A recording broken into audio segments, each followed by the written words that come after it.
Okay, I'm going to start this morning by just welcoming everyone. Welcome to Wat Tung Yu. Nice to see everyone here. Welcome to everyone who's joining online as well. Today is our group learning program, and I'll be sharing with you guys some teachings from our book, Developing a Life Practice, The Path That Leads to Enlightenment. This is chapter 8 that I'm going to be sharing today, which is titled Transforming the Three Poisons, Craving, Anger, and Ignorance. This is the 3 high-level problems that the Buddha discovered in the mind. It's going to help you to be able to understand why you experience things like anger and sadness, frustration, irritation, annoyance, guilt, shame, fear, stress, anxiety, loneliness, boredom, shyness, resentment, jealousy. All these feelings can be described through the teachings of the Buddha of why you experience them, and then he provides you the solutions of how to eliminate them. So I'm going to explain to you guys what these are and actually how to eliminate them through the teachings of the Buddha. So welcome to all of you guys. Very pleased to see you here this morning. And at the same time, I'd like to invite you to join for a meditation session, because this is part of the teachings of the Buddha to be able to train the mind. There's other things besides meditation that you would need in order to get to this enlightened mental state that the Buddha teaches, but meditation is a big part of it. So we start each one of our classes with meditation. The way I'm going to start the meditation is I'm going to start with some chanting to ease us into the meditation. And if you like to chant along, we have laminated sheets over there on the cabinet that'll help you to be able to see the chants that I'm going to be doing. They're in the Pali language, and you'll see the English translations as well. During the lifetime of the Buddha, his students would come together every 2 weeks, and they would recite his teachings orally. This is how they remembered his teachings. So chanting was used as a learning device, as a way to commit the teachings to memory. So you can understand that these chants, they're not a rite or ritual or ceremony or worship or prayer or anything like that. There's none of those kinds of things in the teachings of the Buddha. You might have been exposed to those things thinking that they are the teachings of the Buddha, but they're actually misunderstandings of the teachings of the Buddha. The chanting is something that we do to ease the mind into meditation and get more benefit out of the meditation itself. If you're chanting, you'll experience those benefits. But again, during the lifetime of the Buddha, it was only used for a learning tool to be able to commit the teachings to memory. If you read the English translations, you're going to see a lot of admiration, appreciation, and gratitude for the Buddha. And because of this, I don't think the Buddha even created these chants. They were probably created by his students, either during his life or after his death, because a Buddha wouldn't walk around and, say, here, chant these chants to me out of respect for me. This would be ego and arrogance. And a Buddha sees themselves as being equal to everyone else. While other people might prop a Buddha up in the world, a Buddha doesn't think of themselves in that way. They think of themselves as being equal to everybody else. So the Buddha wouldn't have handed out chants and say, here, chant these chants to me out of respect for me, because an individual who's gotten to enlightenment, they've eliminated their ego. They don't think of themselves as being above or below other people. So if you choose to chant these, you're more than welcome to do so. You'll see that you'll actually get more benefit out of your meditation, because it's going to exercise your mind, bringing some more awareness to the mind and awareness of the breath as you ease into meditation. Once we're in the meditation, I'm going to provide you some guidance. You'll hear me instructing you and teaching you essentially how to meditate while we're actually meditating together. Then there's going to be a period of time where it's just quiet and we're all meditating at the same time. Everyone here at the temple and anyone online who's joining us, we'll just all be meditating. When we're meditating during that period of time of quietness, I'm sure you're going to hear certain sounds. You're not going to be able to be in an environment where it's permanently quiet. If your mind has a craving for permanent quietness, when you hear a sound, you'll cause your mind to be frustrated or annoyed. So you're going to probably hear a car going by, or maybe a dog barking or a bird chirping. Someone might actually sneeze or cough here at the temple. This is all normal. This is called impermanence, that the environment around us is constantly changing. So these sounds, they're going to arise, they're going to change, and they're going to fade away. And if your mind understands that, you'll understand that the world's functioning exactly the way it was intended to function. But if you're craving for permanence and craving permanent quietness, when you hear a sound during meditation, your mind will become annoyed or frustrated or agitated or some other discontent feeling. But you can avoid that by just understanding impermanence and not having a craving for quietness or silence during meditation. After that period of time of quietness, then we're going to come out of that with some more chanting. And that's where I'll start today's class, helping you guys to understand the 3 poisons, what these are, the symptoms of them, how you're actually experiencing these, and then how to actually eliminate them. In terms of your body position for meditation, there's 4 positions that the Buddha taught: seated, lying, standing, and walking. And you would use these different positions at different times in your journey to enlightenment, and you would need to learn them. It's kind of like creating a tool belt for yourself so you can use different tools at different times. But oftentimes people are learning in the seated position, so I'll share some guidance with you in the seated position that'll help you to be able to find something maybe that's more comfortable for you. You can sit on the floor, in a chair. Maybe if you're at home, you're on a bench or a sofa or a wheelchair, you can sit however you like. There's not just one fixed way to sit, because that would be permanence. So if you're on the floor, you might sit with some cushions under your rear. This will kind of soften your seat for you. And if you decide to bring your feet together or your legs together in the cross-leg position, you might just decide to do that lightly. If they're real tight, this can impede the circulation and cause pain in the lower body. Some people like to put their legs off the mat. This gets your hips up in the air, and it lessens the angle at the hips, the knees, and the ankles, allowing the circulation to flow. The Buddha put his right hand over his left with his thumbs together, and he put this into his lap. If this is comfortable for you, you could use it, but it's not about everyone doing it the same way, because again, that would be permanence. There's other options here. Some people like to put their palms on their thighs or on their knees. You could put your palms up or even rest your hands comfortably in your lap. So you can put your hands and arms wherever you like. If you're in a chair or on a sofa or a bench or a wheelchair, it's the same thing. You can sit however you like. Some people like to put their feet flat on the floor or lightly cross at the ankles, but you can see me sitting in a chair here with my legs crossed, so this is an option for you as well. And then you can put your hands and arms wherever you like. In terms of your upper body, it's helpful if this is erect, with the sternum up and the shoulders back. This will keep the mind attentive and alert during the meditation. This will help you to be able to train the mind, because what you're doing in meditation is this is a dedicated, active, purposeful training session. You're eliminating certain unwholesome qualities from the mind, and you're cultivating certain wholesome qualities in the mind. And you need the mind to be attentive and alert during your meditation. So having the sternum up and shoulders back will help you to keep the mind attentive and alert.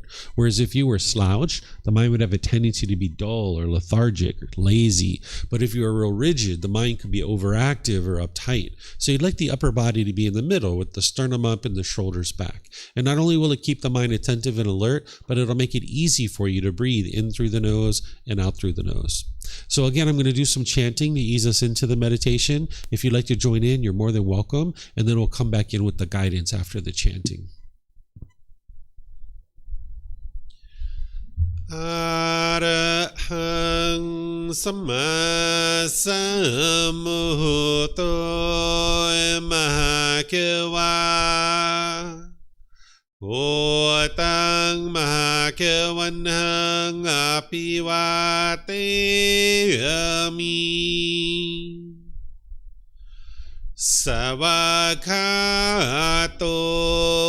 Mahakewata Tammo Dhammang Namasami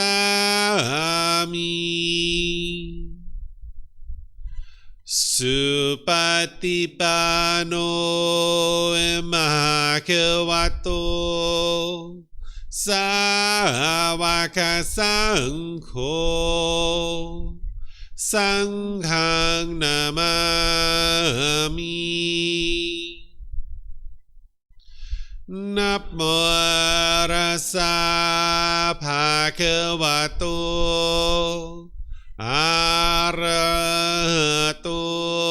Samma Sambuddhassa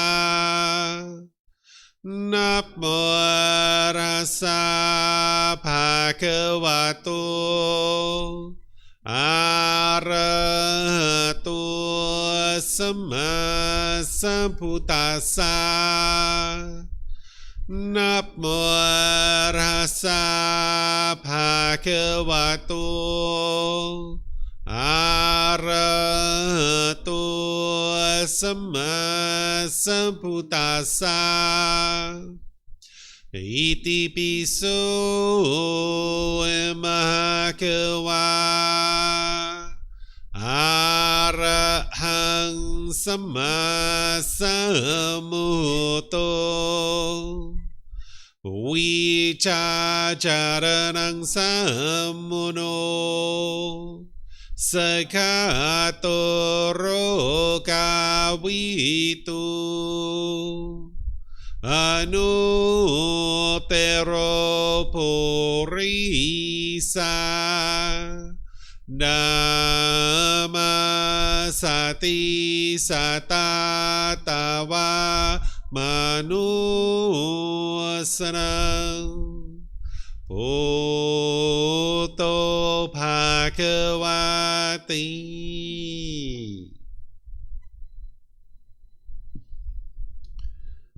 Okay, with the lower body and hands and arms comfortable,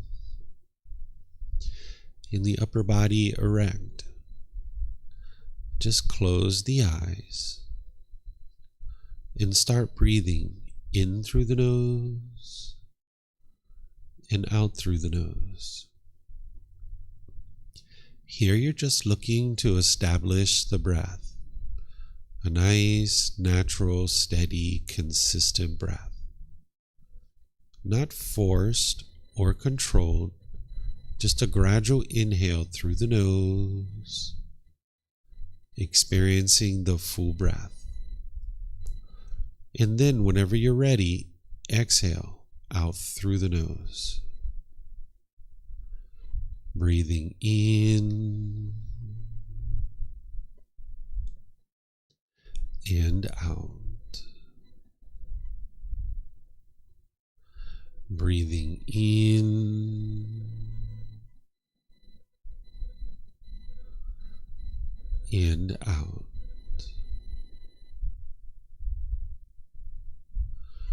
Your breath may not match up with the guidance that I'm providing, and that's okay. This is your practice. I'm just here for guidance. You can use this voice as a reminder that whenever you get to the next inhale, breathing gradually through the nose, developing a nice, natural, steady, consistent breath. And then whenever you're ready, exhale out through the nose, experiencing the full breath. Breathing in and out.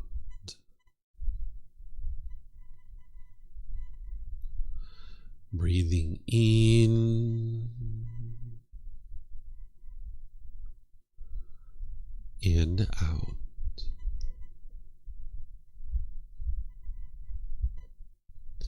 With the breath well established, start fixating the mind on the breath, either the sound of the breath coming into the nose or the sensation of air moving over the skin into the nose.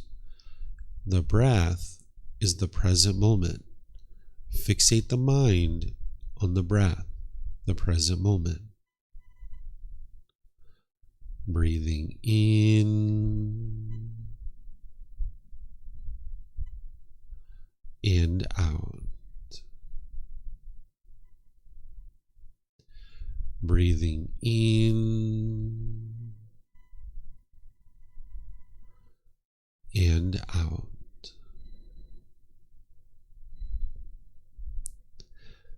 With the mind fixated on the breath, whenever you notice that it moves off the breath, cut that off, let it go, and come back to the breath, the present moment. No need to observe the thought, label it, judge it, analyze it, or even try to figure out where it's coming from. Whenever you notice that the mind is moved off the breath, cut that off, let it go, and come back to the breath, the present moment. Breathing in and out.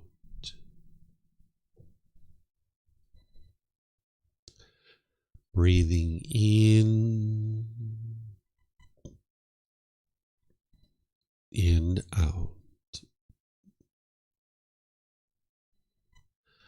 I'm going to be quiet now and let you do this work of focusing on the breath, cutting off and letting go anytime the mind moves off the breath.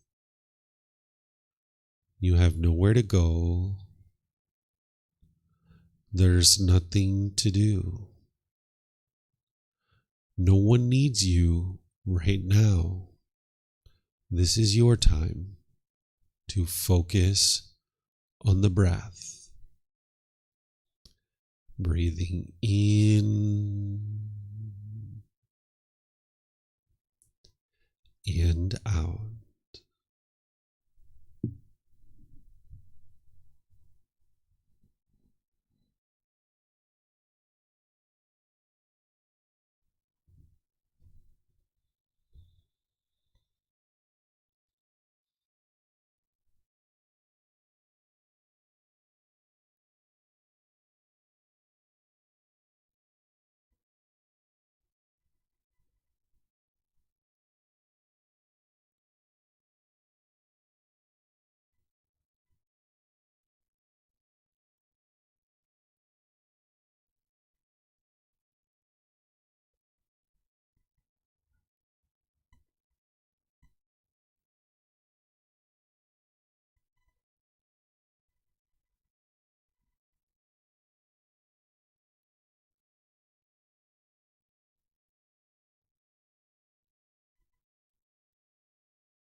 Arahang Samma Sambuddho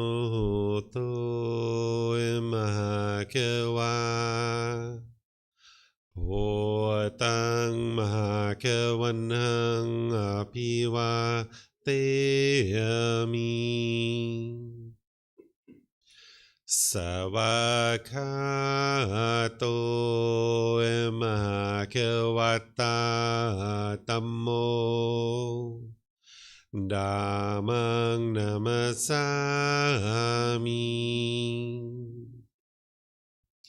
Supatipano Mahakavato Savaka Sangho Sanghang Namami Namo Rasa Bhagavato Arahato Samma Sambuddhassa Namo Rasa Bhagavato Arahato Samma Sambuddhassa Namo Rasa Bhagavato Arahato Samma Sambuddhassa Iti piso Mahakawa Arahang Samma Sambuddho Vicacaranang Sammuno Sakato Rokavitu Anutero Purisa Dhamma Sati Satatawa Manusanam Oto Bhagavati. Okay, if you guys would like to slowly make your way out of meditation. Once again, welcome to everyone. Nice to see everyone this morning. Welcome to everyone online who's joining us as well. As I was mentioning, today is our group learning program, and I'm going to be sharing with you guys Chapter 8 from this book, Developing a Life Practice, The Path That Leads to Enlightenment. This is the text that we use to guide this program. Over a 7-month period, I gradually walk students through this book, helping them to understand the path to enlightenment. In this Sunday, we're in Chapter 8, which is titled Transforming the Three Poisons: Craving, Anger, and Ignorance. This is where you're going to understand the high-level understanding of what the Buddha found in his own mind and how he actually eliminated that to be able to get to the point where his mind was actually enlightened. These three poisons, or three pollutions, or defilements, or taints, are keeping the mind in the unenlightened state. As long as you have these, you're going to keep experiencing discontent feelings. But when you train your mind and you uproot these out of the mind, you will no longer experience any discontent feelings. You actually get to a point where your mind's completely peaceful, calm, serene, and content with joy. This is called enlightenment. It's a permanent mental state that you can attain during this life. And when you get to enlightenment, you will no longer experience any discontent feelings. You will eliminate anger, sadness, frustration, irritation, annoyance, guilt, shame, fear, stress, anxiety, loneliness, boredom, shyness, resentment, jealousy. All these and others are eliminated from the mind through training the mind. Oftentimes people think that these feelings are actually being caused by other people or some external circumstance. You might actually think it's your mom or dad or your brothers and sisters or your boss or neighbors or coworkers that are causing you to be angry. But what you're going to be able to understand today is that it's actually your own mind that's causing these feelings, and this is why you can eliminate them. If it was other people who was causing you to experience these things, you would never actually be able to eliminate them. So I'm going to help you to understand what these three poisons are and how to to actually eliminate them from the mind. Oftentimes when people are learning this, they need to ask questions. So we're going to have a period of time where you can ask questions and be able to get clarification on what it is that I'm sharing with you. Because none of the teachings of the Buddha are based in belief. You shouldn't believe anything that I'm sharing with you. You shouldn't believe anything that I write in books or anything that anybody else says either. The teachings of the Buddha aren't about believing a bunch of things and then hoping something good happens when you die.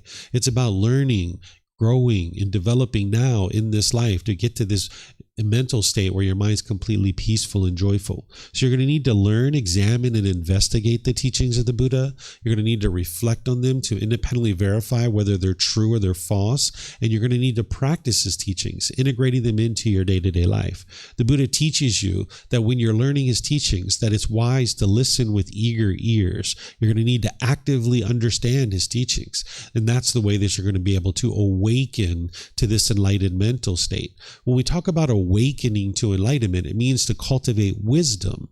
And when you're cultivating wisdom, this will actually lead to you making better and better decisions in your day-to-day life. Because when you have a lack of wisdom, you'll go out into the world and have struggles and difficulties because you're lacking wisdom of the world that you live in. That's what the stress and the anxiety and all these other feelings are, is that the mind's living in a world that it doesn't understand.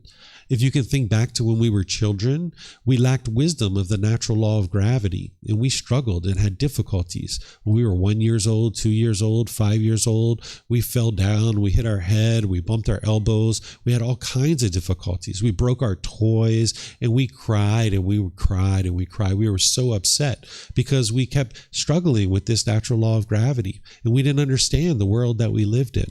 But this natural law of gravity was affecting us whether we were aware of it or not. But slowly but surely, we gained wisdom of this natural law. We might say that we awoke to the natural law of gravity. And then we started making wiser decisions. We started tying our shoes a bit tighter. We stopped being so giddy and bouncing around all the time like a kid. We started looking at the surface of the sidewalk as we were walking through the streets. And now we can climb ladders. We can get on bicycles. We can get on airplanes and travel all over the world because we fully awoke to the natural law of gravity. We make wiser decisions because we have wisdom about this natural law. But it took gradual training, gradual practice, and gradual progress to be able to experience that. Well, there's other natural laws in the world that are affecting you, whether you're aware of them or not. And these natural laws is something that you can cultivate wisdom about. And as you cultivate wisdom about these natural laws, you can awaken to those natural laws, and now you will navigate the world more peacefully. But when you don't understand these natural laws, you will struggle and you'll have difficulties. That's the stress, the anxiety, and the frustration, and the guilt, and the shame, and fear, and all these other discontent feelings, helping you to be able to see that there's certain things about this world that you don't currently understand. And as you understand these things and you cultivate the wisdom, not believing in the teachings of the Buddha, but cultivating the wisdom of them, now you'll be able to navigate the world more peacefully, just like we did with the natural law of gravity.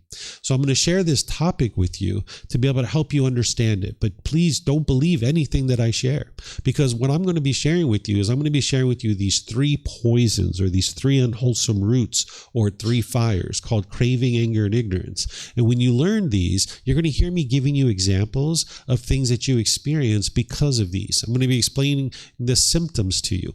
And when you hear those, you can actually reflect on those, and you can see that you actually have these in your mind. Because I haven't met many of you guys, but yet I'm going to be explaining situations that you're in on a regular basis and what you're experiencing in those situations. And even though I haven't met you before, I know how your mind functions because it has these 3 poisons. And that's how you can independently verify what I'm sharing with you is true, is that because we haven't really ever met, but yet I'm going to be able to explain to you what you experience on a day-to-day basis because your mind has these 3 poisons.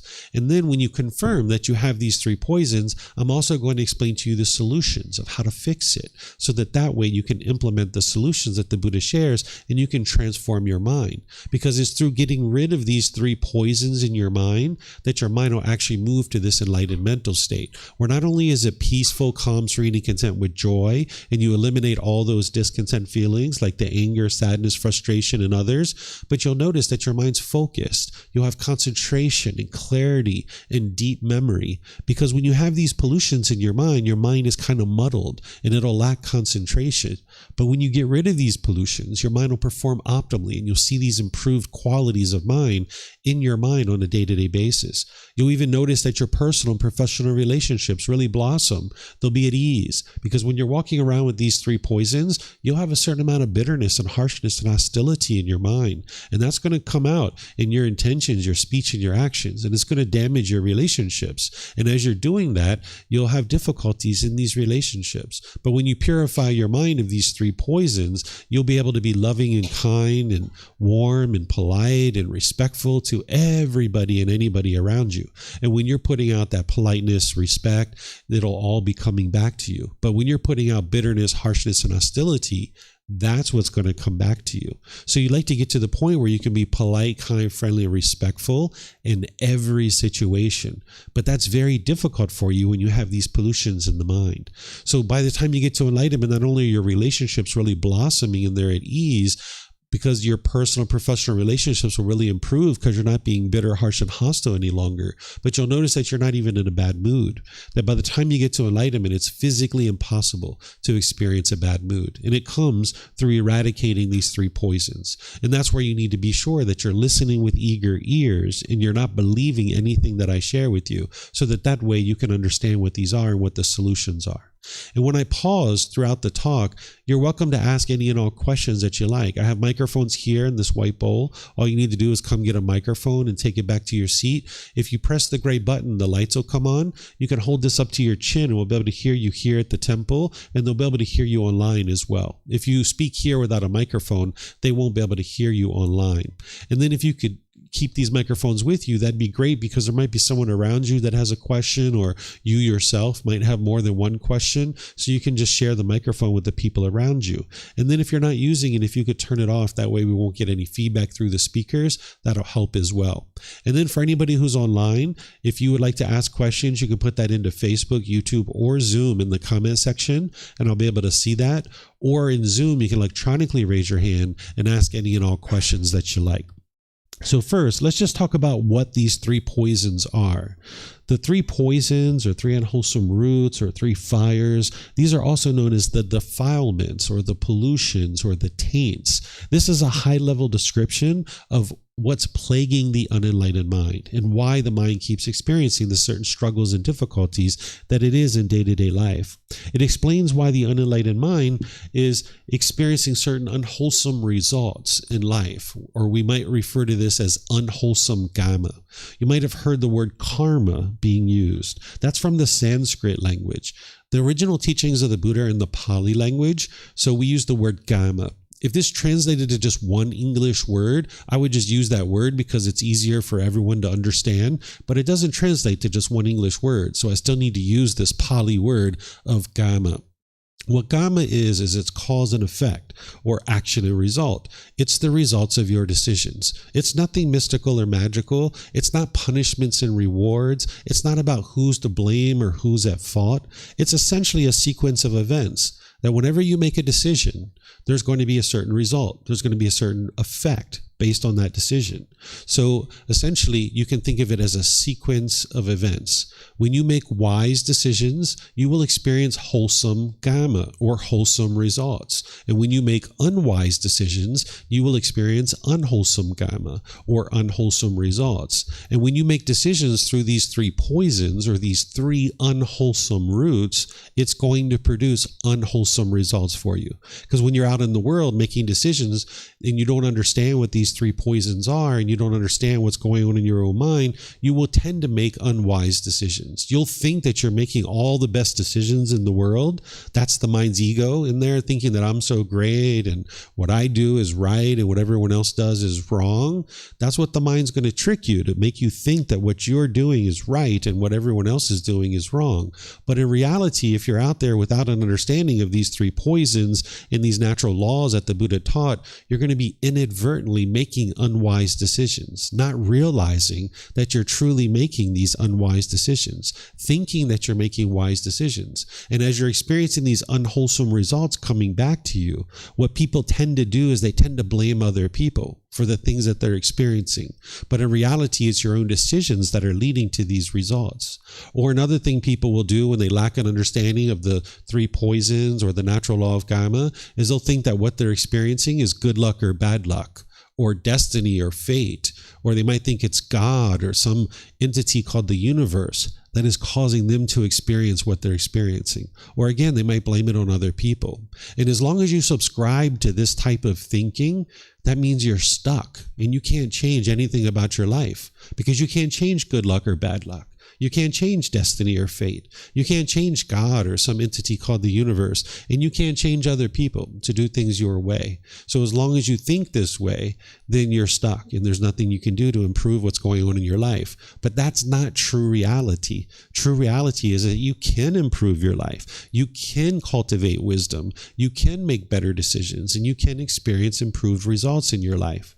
Because if there's anything that you don't particularly care for that's going on in your life, all you need to do is cultivate wisdom, make different decisions, and you will experience different results. That's the beauty of this world, right? You can just cultivate wisdom, make different decisions, and you will experience different results. But with these pollutions in the mind, you'll find it very challenging to be able to make those improved decisions. So it's our decision making that leads to any particular result that we experience. And if you're not seeing this for yourself, because remember I mentioned to you, don't believe me, just ask yourself these questions. Who chose for you to come to the temple today? Who forced you to come to the temple? Whose choice was it? Whose choice was it for you to have the hairstyle that you have right now? Whose choice was it to wear those clothes that you have on? Whose choice was it whether you had breakfast or not this morning and what you ate for breakfast? Who chose where you live? Who chose the type of job that you have or where you work? Who chose the friends that you have? Right? We could just go on and on and on and on. You can see the answer is you, right? You're always making your own decisions. So you don't have to feel guilty or shameful about any things that are happening in your life, but just understand everything you're experiencing in life are results of decisions that you're making. And when you come to this understanding, it's actually very empowering. Because again, if there's anything that you don't particularly care for in your life, you just cultivate wisdom, make different decisions, and you will experience different results. This is what the Buddhist teachings are all about, is cultivation of wisdom. It's not belief, because with belief, you don't know what's true or false. You're just believing it because somebody either convinced you to believe it or you convinced yourself to believe it. The teachings of the Buddha are helping you to be able to understand these natural laws around you. And now when you have the wisdom of those natural laws, you'll navigate the world more peacefully. So making decisions through these three unwholesome roots are going to lead to unwholesome results or unwholesome karma. And that's the reason why it's so important to eliminate them out of the mind. The three poisons or three unwholesome roots or three fires, they provide a clear description of why the unenlightened mind is experiencing what it's experiencing on a day-to-day basis. There's antidotes to these to actually solve this from the mind, to be able to uproot this. And that's what we're going to focus our time on mostly, is the solutions of how to fix it. Now, while these three poisons, it's important to understand them and understand the solutions, there's actually a deeper level of detail beyond the three poisons. It's called the 10 fetters. This is the deepest level of detail that the Buddha describes about the pollutions in the mind. They're referred to as fetters because during the lifetime of the Buddha, if you were a prisoner and they were trying to keep you confined in a certain area, they would attach a fetter around your ankle. It was a shackle and a chain and a ball, and this would keep you in a certain area, like a field, where today we put criminals in a jail cell or a prison cell, where during the lifetime of the Buddha, they would attach a fetter around your ankle, the shackle, chain, and ball. So when the Buddha discovers these 10 pollutions in the mind, he refers to them as fetters because it's keeping the mind trapped in this unenlightened state. So while the three poisons are describing this high level understanding of what's going on in the mind, Ultimately, to be able to get to enlightenment, you're going to need to understand the deeper level, which is the 10 fetters, these 10 pollutions of the mind. And this is something that you learn as you journey further on the path. The Buddha kind of teaches in this layered approach. He gives you kind of layer by layer by layer, helping you to get deeper and deeper to understanding the human mind. Essentially, what the Buddha was, in my opinion, was the foremost researcher, the foremost expert in human psychology. That's essentially what he's doing, is helping you to understand your mind.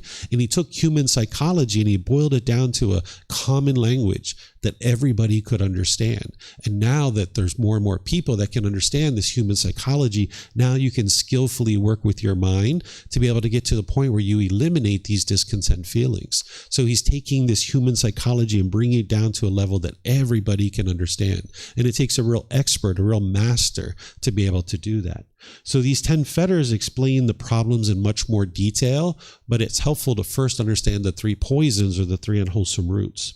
And then there's antidotes to each one of these. If we talk about these as poisons, we might talk about the wholesome roots as antidotes or remedies or solutions to these problems, because that's ultimately what the Buddha is doing. Sometimes the Buddha gets the reputation of being like a doctor, where he's looking at certain prescription or certain symptoms, and then he's providing a certain prescription, right? The prescription that he's giving you is how to train your mind to uproot those symptoms. And if you understand those symptoms and you understand the solutions, now you can be your own best doctor, right? You don't need to go to someone else to tell you how to eliminate your anger and frustration and these other discontent feelings. You can actually understand how to do this yourself through cultivation of wisdom. Just like you learned how to clean your body through learning from your parents, and they taught you how to clean this body, and it feels much more comfortable to have a clean body, you can actually learn how to clean your mind as well.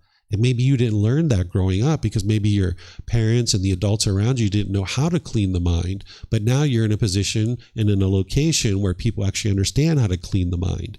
And just like if you went through the world for several weeks or months or years without cleaning the body, and that would feel uncomfortable for you, the same thing's true about the mind. If you go several weeks and months and years without cleaning the mind, you're going to feel very uncomfortable. That's the stress and the anxiety. And what you're cleaning the mind of is these 3 poisons and these 3 unwholesome roots. You're uprooting those and getting them out of the mind. So I'm going to introduce you to all 3 of these. I'm going to talk about them from a high level. Then I'm going to go into each one in detail, explaining the solutions. And that's where I'll open up for questions the first time, so you guys can ask questions at that point. So first, there's craving, anger, or ignorance. This is the way that people tend to refer to them. But there's other ways to refer to them as well. Greed, hatred, and delusion, or desire, ill will, and confusion. I tend to use the words craving, anger, and ignorance because I think this brings your mind to be able to understand it more fully. What craving is craving, desire, longing, yearning, wanting, expecting things to be a certain way.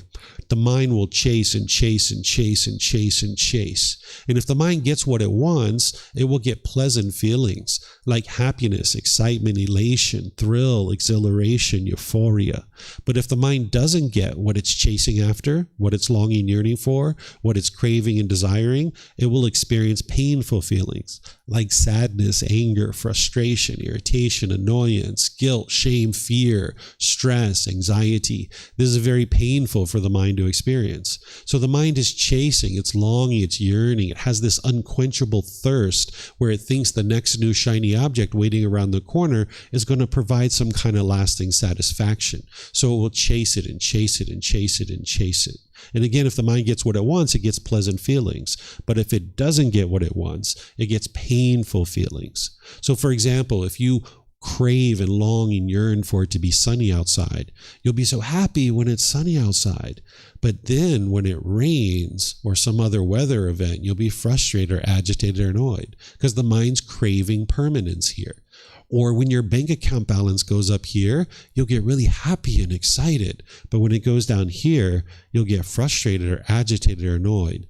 This is being caused by the mind's craving, desire, attachment, the longing, the yearning, wanting things to be permanent. When really all that's happened is change.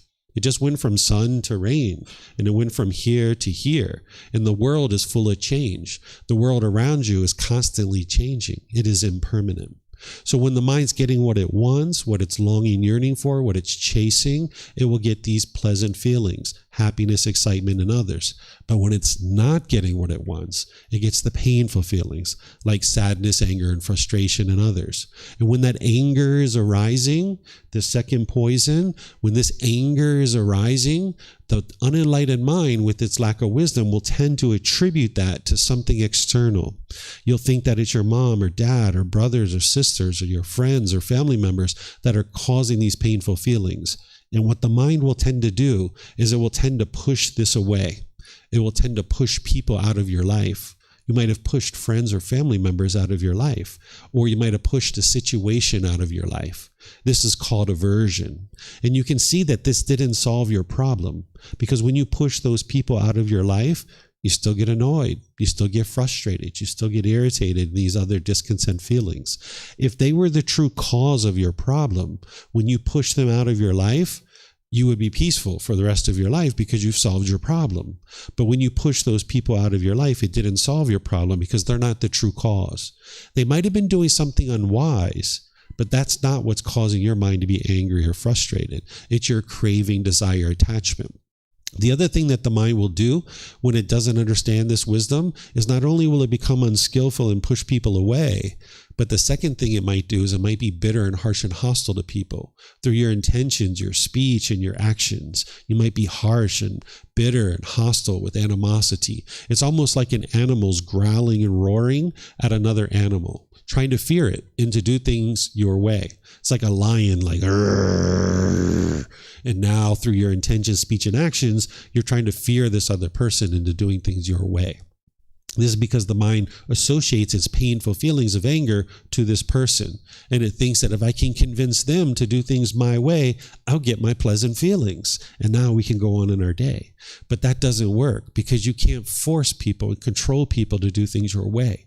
There's 8 billion people in the world, and 8 billion people aren't going to do things your way. So if you can only be happy when people do things your way, there's only one person in the world that does things your way. Do you know who that one person is that does things your way? Yourself. That's it. So if you can only be happy with yourself, which you probably have trouble doing that too sometimes, right? Then you're going to have lots of unhappiness. And then the third thing the mind does when it doesn't understand that craving is the true cause of its painful feelings is it will tend to put expectations on people and try to pressure them and control them to do things your way. Once again, the mind's trying to get its cravings fulfilled. It thinks if I can just get things my way, everything will be perfect. So it might put its expectations on people and try to control them. And people might even be doing these things to you. People might be pushing you aside. People might be bitter and harsh and hostile to you. People might be putting their expectations on you and trying to control you and pressure you. So this doesn't work because you just keep in this cycle of problems over and over and over again, and you can't live with all beings harmoniously because it's only a matter of time before somebody does things differently than you. If you can only be around people who do things your way, and you can only be happy when people do things your way, again, there's only one person in the world that does things your way. So if you're with somebody long enough, it's only a matter of time before they do things differently than you, because the world is full of impermanence and not everyone's going to do things your way. But with your ego in your mind, the mind's going to think my way is the right way and everyone else's is the wrong way. And now I want to get everyone to do things my way. And where all of this is coming from is the third poison, or this third unwholesome root, or this third fire, which is called ignorance. I tend to not use this word. I only use it because other people use it and it helps you if you've learned in other places. A better way to think about this is the unknowing of true reality, or the misunderstanding, the confusion, the lack of wisdom, the misperception that the mind has, that the mind in the unenlightened state doesn't truly understand what's causing its own discontent feelings. The mind firmly believes that it's other people that are causing you to experience discontent feelings. So because of this lack of wisdom, because of this unknowing of true reality, this misunderstanding, this confusion, this ignorance in the mind, it continues to crave and it continues to experience anger over and over and over and over again. So while we call it craving, anger, and ignorance, it's really because of ignorance that craving and anger continues in the mind. If there was wisdom in the mind and the mind can see true reality, it would then implement the teachings and the techniques to eradicate craving, which would then eradicate and eliminate the anger. But because of the mind's lack of wisdom, it doesn't do that. It just goes around the world blaming other people for the things that you experience. And when you come to understand what the true problem is, which is the craving and anger, when you arise wisdom to be able to see that, now you can take action to actually fix it. But until you understand what the real problem is, you're not going to be able to implement the solution. So this is a high-level understanding of these three. But now I'm going to go into them in more detail, and I'm going to explain the solutions for you of how to actually fix this. The solutions in general, and the one that is going to work with your mind most skillfully, is called the Eightfold Path. This is the core central teaching of the Buddha. And I taught this back in chapter 4 and chapter 5 of this program. We're now in chapter 8. And I know some of you guys weren't here for that, and that's okay, because I teach this many times, and you can attend other live classes where I'm teaching it, or you can watch the recordings that I share on YouTube or Facebook or on our podcast. You can read our books. You can get our audio books. It's all available for you at no cost. You can get access to all these resources to be able to understand the Eightfold Path, because you need the Eightfold Path to really be able to train the mind to be working to eliminate these pollutions. But as part of the Eightfold Path, there are certain techniques that are actually targeting these particular poisons. Okay, so what craving is, once again, I'm going to go a bit deeper into this and give you some more examples so you can see it yourself. Then we'll talk about the solutions. What craving is this longing, yearning, this wanting, this expecting, thinking the next new shiny object waiting around the corner is going to provide lasting satisfaction. The mind chases and chases and chases and chases and chases. And if it gets what it wants, it gets pleasant feelings like happiness, excitement, elation, thrill, exhilaration, euphoria. But if the mind doesn't get what it wants, it gets painful feelings like anger, sadness, frustration, irritation, annoyance, guilt, shame, fear, stress, anxiety, and others. So think about a time when you maybe came together with a boyfriend or girlfriend. When you guys first came together, it was probably so pleasurable. It was like, wow, there's this new person in my life. This feels so great to have this affection, right? Maybe you guys are going out to the movies, you're going out to dinner, maybe you're going to the park, taking some really nice walks. Maybe you're having some wonderful conversations. Maybe you're even having sex and you're having this pleasurable experience of having sex. Wow, everything feels so wonderful at the beginning, right? Because you don't have any expectations. You don't want anything from this person. You're just interested in getting to know them. So everything's wonderful at the beginning because they're meeting your expectations, because you essentially don't have any expectations at the beginning of the relationship. But as time goes on, your expectations grow. You start wanting things from them and they start wanting things from you, and you can't fulfill their expectations, and they can't fulfill, and you can't fulfill theirs, and they can't fulfill your expectations. So now there's this anger and frustration in the relationship. And then you guys end up breaking up and you end the relationship. Now you might be angry or frustrated. You might be lonely or bored, or you might be missing this person. This isn't your love that's causing that. What's causing it is your mind is holding on. You're craving. The mind's craving permanence, thinking that this person should be permanent in your life. And now when you're meeting with this impermanence, meaning there's change, your mind doesn't understand that. Your mind doesn't understand that the world is full of change. You live in an impermanent world.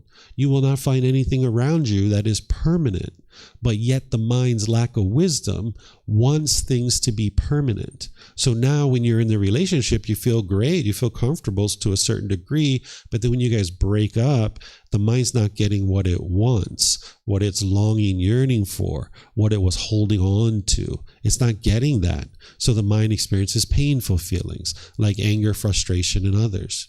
You can see this also like in maybe if someone's died, maybe grandma or grandpa, mom or dad, or brothers and sisters. When they died, you might have grieved or had sorrow or sadness. Again, it's not your love or your care that's causing this. Love and care is a genuine interest in seeing all beings be well. What's causing the sadness when grandma and grandpa and others die is the mind is holding on and craving permanence. The mind wants grandma and grandpa to be permanent.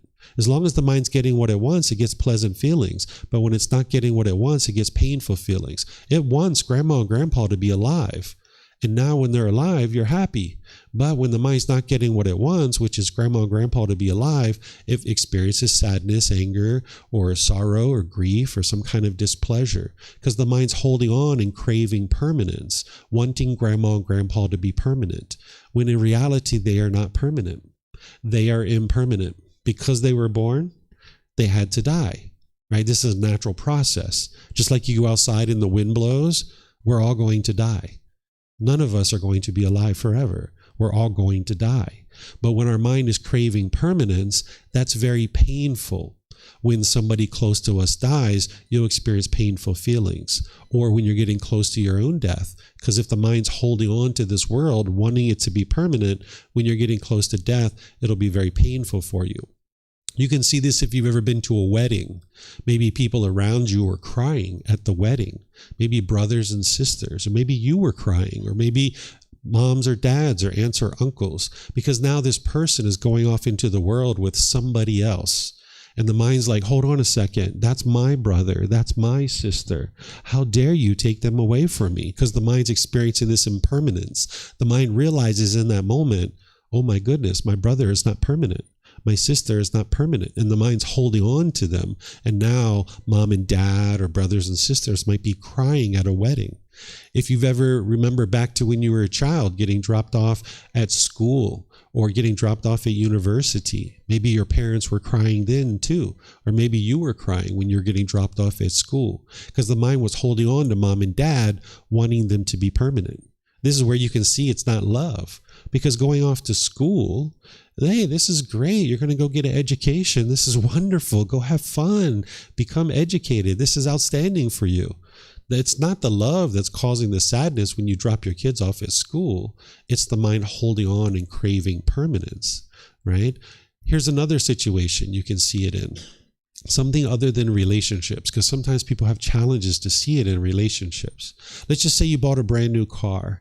And you really like this brand new car. You drove it off the parking lot. You feel so great. You're just glowing because you got your favorite car. You've been saving money up for this car for a really long time. And you park it at a store and you go inside and you come out and there's a scratch on the car. Oh my goodness, you might be so frustrated. You've been saving for this car for 10 years and you finally got it and now there's a scratch on it. Well, it's not the scratch that's causing the frustration. And it's not the person who scratched the car. What's causing the mind to be frustrated or discontent in that situation is, once again, it's craving permanence. It wants this car to be permanently beautiful when it's not possible for this car to be permanently beautiful. The paint's going to fade. The tires are going to need to be changed. The upholstery is going to get ripped and torn. This car is impermanent. But as long as you're craving permanence, when you see that scratch, you'll get frustrated. You'll get agitated or annoyed. But there is a better way of life. There's a better way to experience life, right? So what you need to be able to do is see this truth for yourself. You need to look in your own life, because remember, you shouldn't believe anything that I'm sharing with you. Look at your own life. Look at a recent time when you were angry or frustrated or irritated or annoyed. It might have been this morning. It might have been yesterday. It might have been last week. Look at that situation with these fresh eyes. What was it that your mind wanted? What was it that you were longing, yearning for? And if you got it, you would have been happy. But because you didn't get it, you were frustrated or agitated or annoyed. You should be able to see it for yourself. And where you can't see it, let me know when I open up for questions, and I will help you. Because I've had plenty of students over the years ask questions, because what I'm sharing with you here is that it's your own mind that's causing these feelings. And sometimes people say, David, how is my mind causing these feelings? I went to work the other day. My house looked beautiful. I came home and my wife had a craft project all over the house. The house was a complete wreck. And I walked in and I got frustrated. How did my mind cause these feelings? Didn't she make me frustrated? She's the one who messed up the house. No, your wife didn't make you frustrated. Your own mind caused this because you were craving permanence. When you went to work, your house looked a certain way and you were expecting it to look exactly that same way when you came home. The only thing that's happened was change. Your wife has this craft project all over the house, and you can't have this house look a certain way permanently. It's just not possible. And when you walked in, your mind didn't like that impermanence. You were craving, you were expecting, you were wanting this house to look a certain way. And when it didn't look that way, you got frustrated. And just like your house can't look that way permanently, this craft project is not permanent either. She's going to eventually put it away. So as long as your mind is craving permanence, you'll show up to an airport, your flight will be delayed, and you'll be frustrated. You'll be agitated or annoyed because the mind's craving and longing and yearning to go to Thailand. I want to go to Thailand. They got mango and sticky rice. They've got massages. They've got shopping. I want to get there. Hurry up. Let's go. Let's hurry up and get to Thailand. And then you show up to the airport. Oh, the flight's delayed. And now you might be frustrated. It's not the airline company that's causing that, because not every flight can take off as scheduled. That would be permanence. We live in an impermanent world, so things are going to be constantly changing. So you need to be able to see that it's not the airline company that's causing this, because there's going to be a weather issue, there's going to be an equipment issue, there's going to be a crew issue. But as long as your mind is craving permanence, when you're confronted with that, you'll get frustrated and annoyed. But it's your own mind that's causing that, because it doesn't understand that this world is impermanent. So the mind's holding on and holding on and holding on, wanting things to be permanent.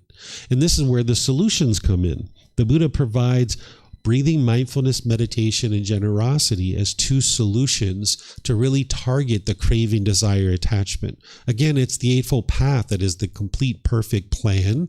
But in terms of what's targeting it, it's breathing, mindfulness, meditation, and generosity. That meditation we did this morning, where you're focused on the breath and your mind moves off the breath, you trained your mind to let go and then come back, right?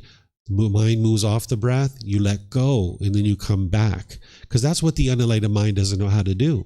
It doesn't know how to let go.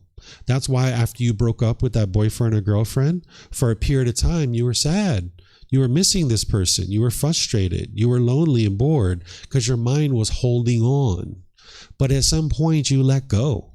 You were like, you know what? If he wants to be with somebody else, so be it. In your mind, let go. And that's where your peace came back. And that's where your joy came back. Or you were like, you know what? If she wanted like to move to another part of the world, so be it. And you let go. And that's where your peace came back. But the mind in the unenlightened state doesn't know how to let go. So that's why you need to train it to be able to do that. The goal of this meditation isn't to eliminate your thoughts. You will always have thoughts during meditation. Even enlightened beings have thoughts. But what you would like to do is sooner and sooner you would like to notice that your mind moved off the breath and then let it go, let it go, let it go. And now in day-to-day life, when you're noticing the anger coming up, you can let it go. Or when you're noticing the frustration, you can let it go. Or when you're noticing the stress or anxiety, you can let go. Whatever the mind's holding on to, you can let it go. And ultimately, if you do this enough with all the training that the Buddha teaches you, you won't even experience any arising of anger, because the causes and conditions that are producing it have been eliminated. But you need to consistently train your mind over a long-term consistent period. That's why the Buddha took 6 years to get to enlightenment.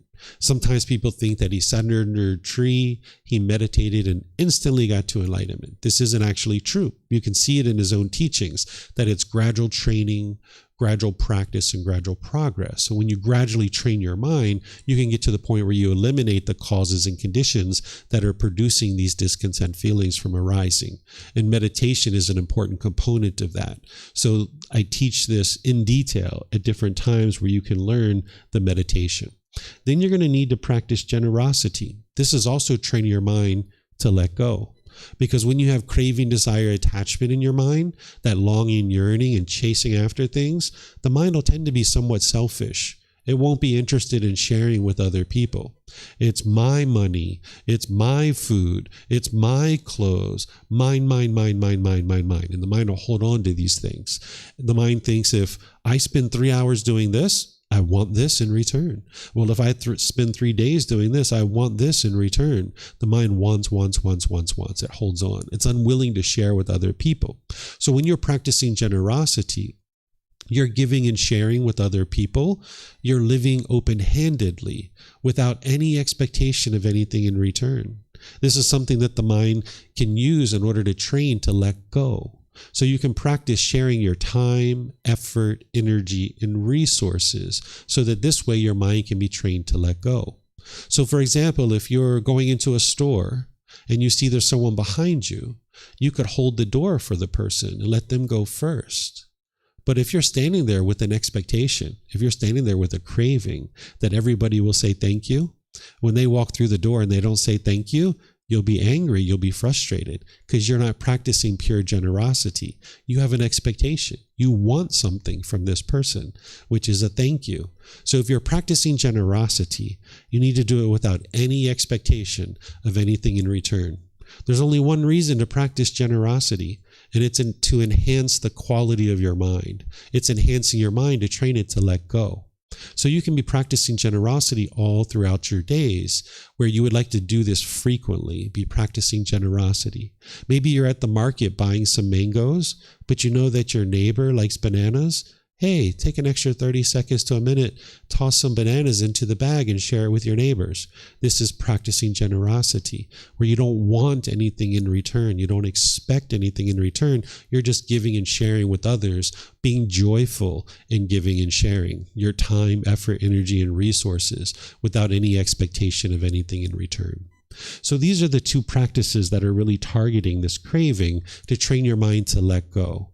And over a consistent long-term period, your mind will ultimately let go and you won't have that longing, yearning. But sometimes when I talk about this and I talk about eliminating the craving, desire, the chasing, people say, well, if I'm not doing that, then I'm probably going to be over here where I'm lazy and I'm sluggish and I'm dull and lethargic. Because that's what the unenlightened mind understands, that you either chase or you come over here and you're lethargic and lazy and sluggish. The mind can usually see these two sides very clearly, but that's not what the Buddha is teaching you. He's teaching you to come to the middle, where you can gradually pursue your goals, objectives, or interests through wise decision making.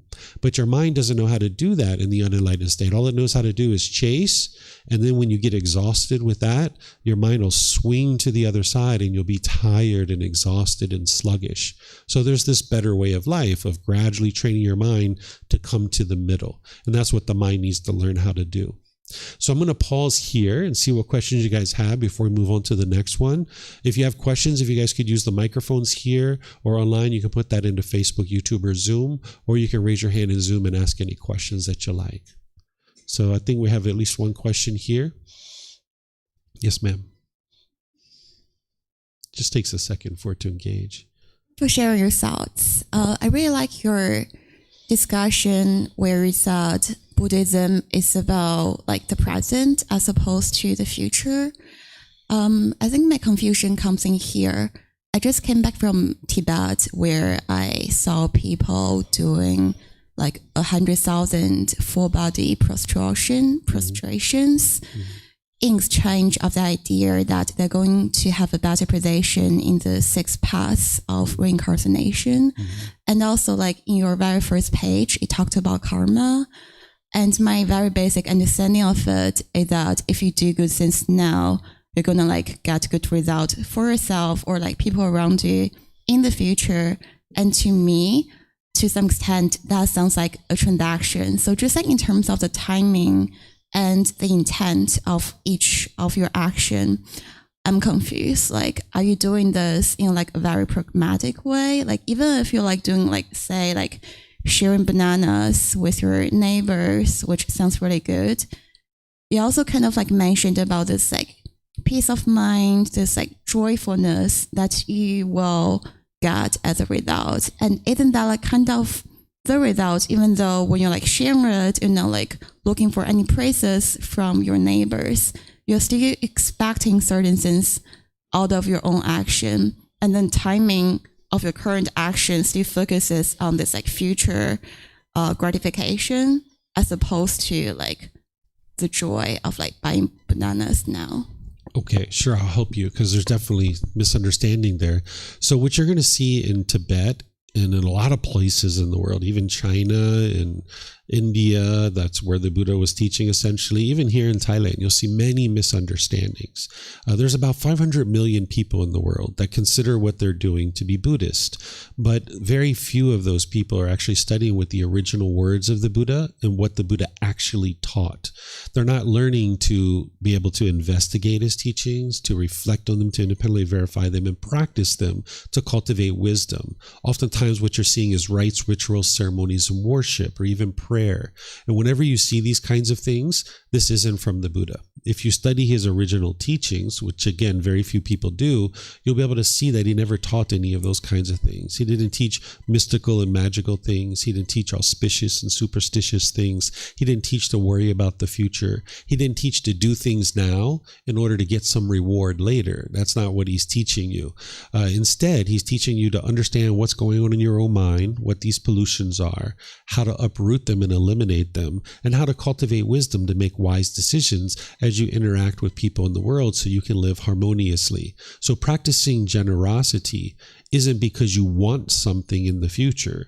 It's because you understand that your mind has craving, that it's holding on, and this is the cause of discontentedness, and you would like to train it to let go.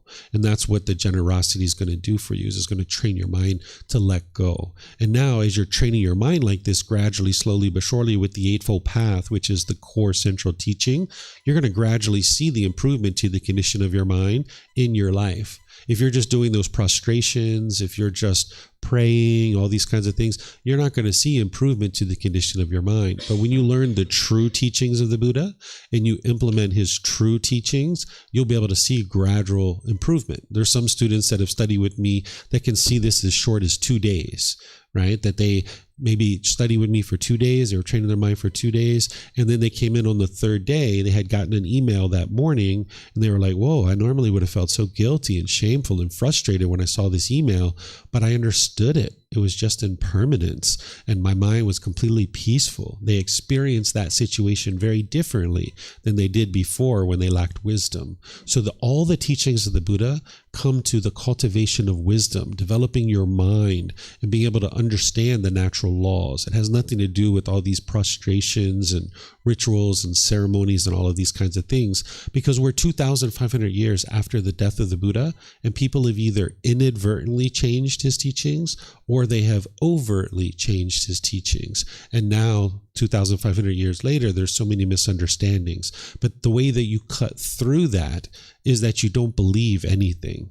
You look to cultivate wisdom. Essentially what a teacher is we're like a tour guide pointing out things for you that you need to be able to learn and understand to be able to grow and develop on the path. But it's each individual student that's choosing to do the work themselves, because you are your own independent practitioner looking to cultivate wisdom. And now through that cultivation of wisdom, that's where you'll see improvement in your day-to-day life, into your mind and in your relationships around you. Yeah, that totally makes sense. But I feel like we didn't touch like the second part of the question, which is like the timing and the intent of karma. So like, even though I also agree that prostration is like merely like a form as opposed to the end goal of practicing Buddhism. But what about like karma? Like if we're like thinking about doing good deeds for the benefits of the future, like cultivating karma, like even this like very action per se, then are we truthfully living in the moment, or are we just like, I don't know, like how That's to express it. That's not what I'm teaching you, though. Right, okay. That's what you've been exposed to in the past. That's what you've been exposed to in the past. That's what your mind is thinking of as a perception, that you've been taught before, that you do good deeds now with anticipation of something good in the future. But I'm not teaching that. What I'm teaching you is what the Buddha taught you, is to be able to understand why you're making certain decisions, that it's all about purification of your mind. And now when you purify your mind, you'll experience improved results within your own mind. It's not about, let me practice generosity with my neighbor, giving them bananas so that then my neighbor will give me some bananas. That's not pure generosity. That's a craving, desire, attachment. And whenever you make decisions that way, it's going to produce unwholesome results. So you need to be able to understand the purpose of why you're practicing what you're practicing, and then you're practicing those things without any expectation of anything in the future. If you're practicing with an expectation or anticipation of what will happen in the future, that's not what the Buddha is teaching you, because that's a craving, desire, attachment, and it's going to produce unwholesome results for you.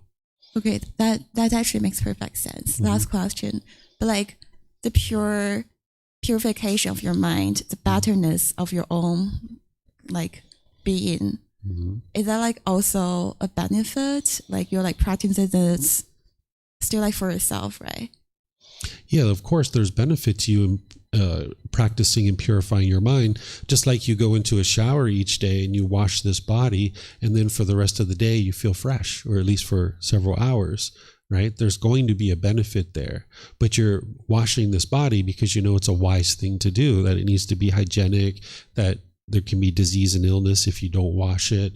So you wash this body, understanding that yes, there will be benefits, but you're doing it through wise decision making, that this is a wise decision to make. So when you're making decisions to purify your mind, you're doing it because you know it's a wise decision. And there will be benefits, but that's not what you're focused on. You're focused on understanding the pollutions of the mind and the purification of the mind. And now let me make these wise decisions in order to purify the mind. But you're not doing this with anticipation or longing, yearning for the benefits in the future. You're doing it because you understand it's wise decision making, because you understand the problem very closely, and then you understand the solution of what that needs to entail. And then that will produce results in the future, but that's not what you're focused on. Okay, thank you for sharing that. Yeah. I'll take time to process. Yeah, you're welcome. Yes, ma'am. So when we are practicing the generosity,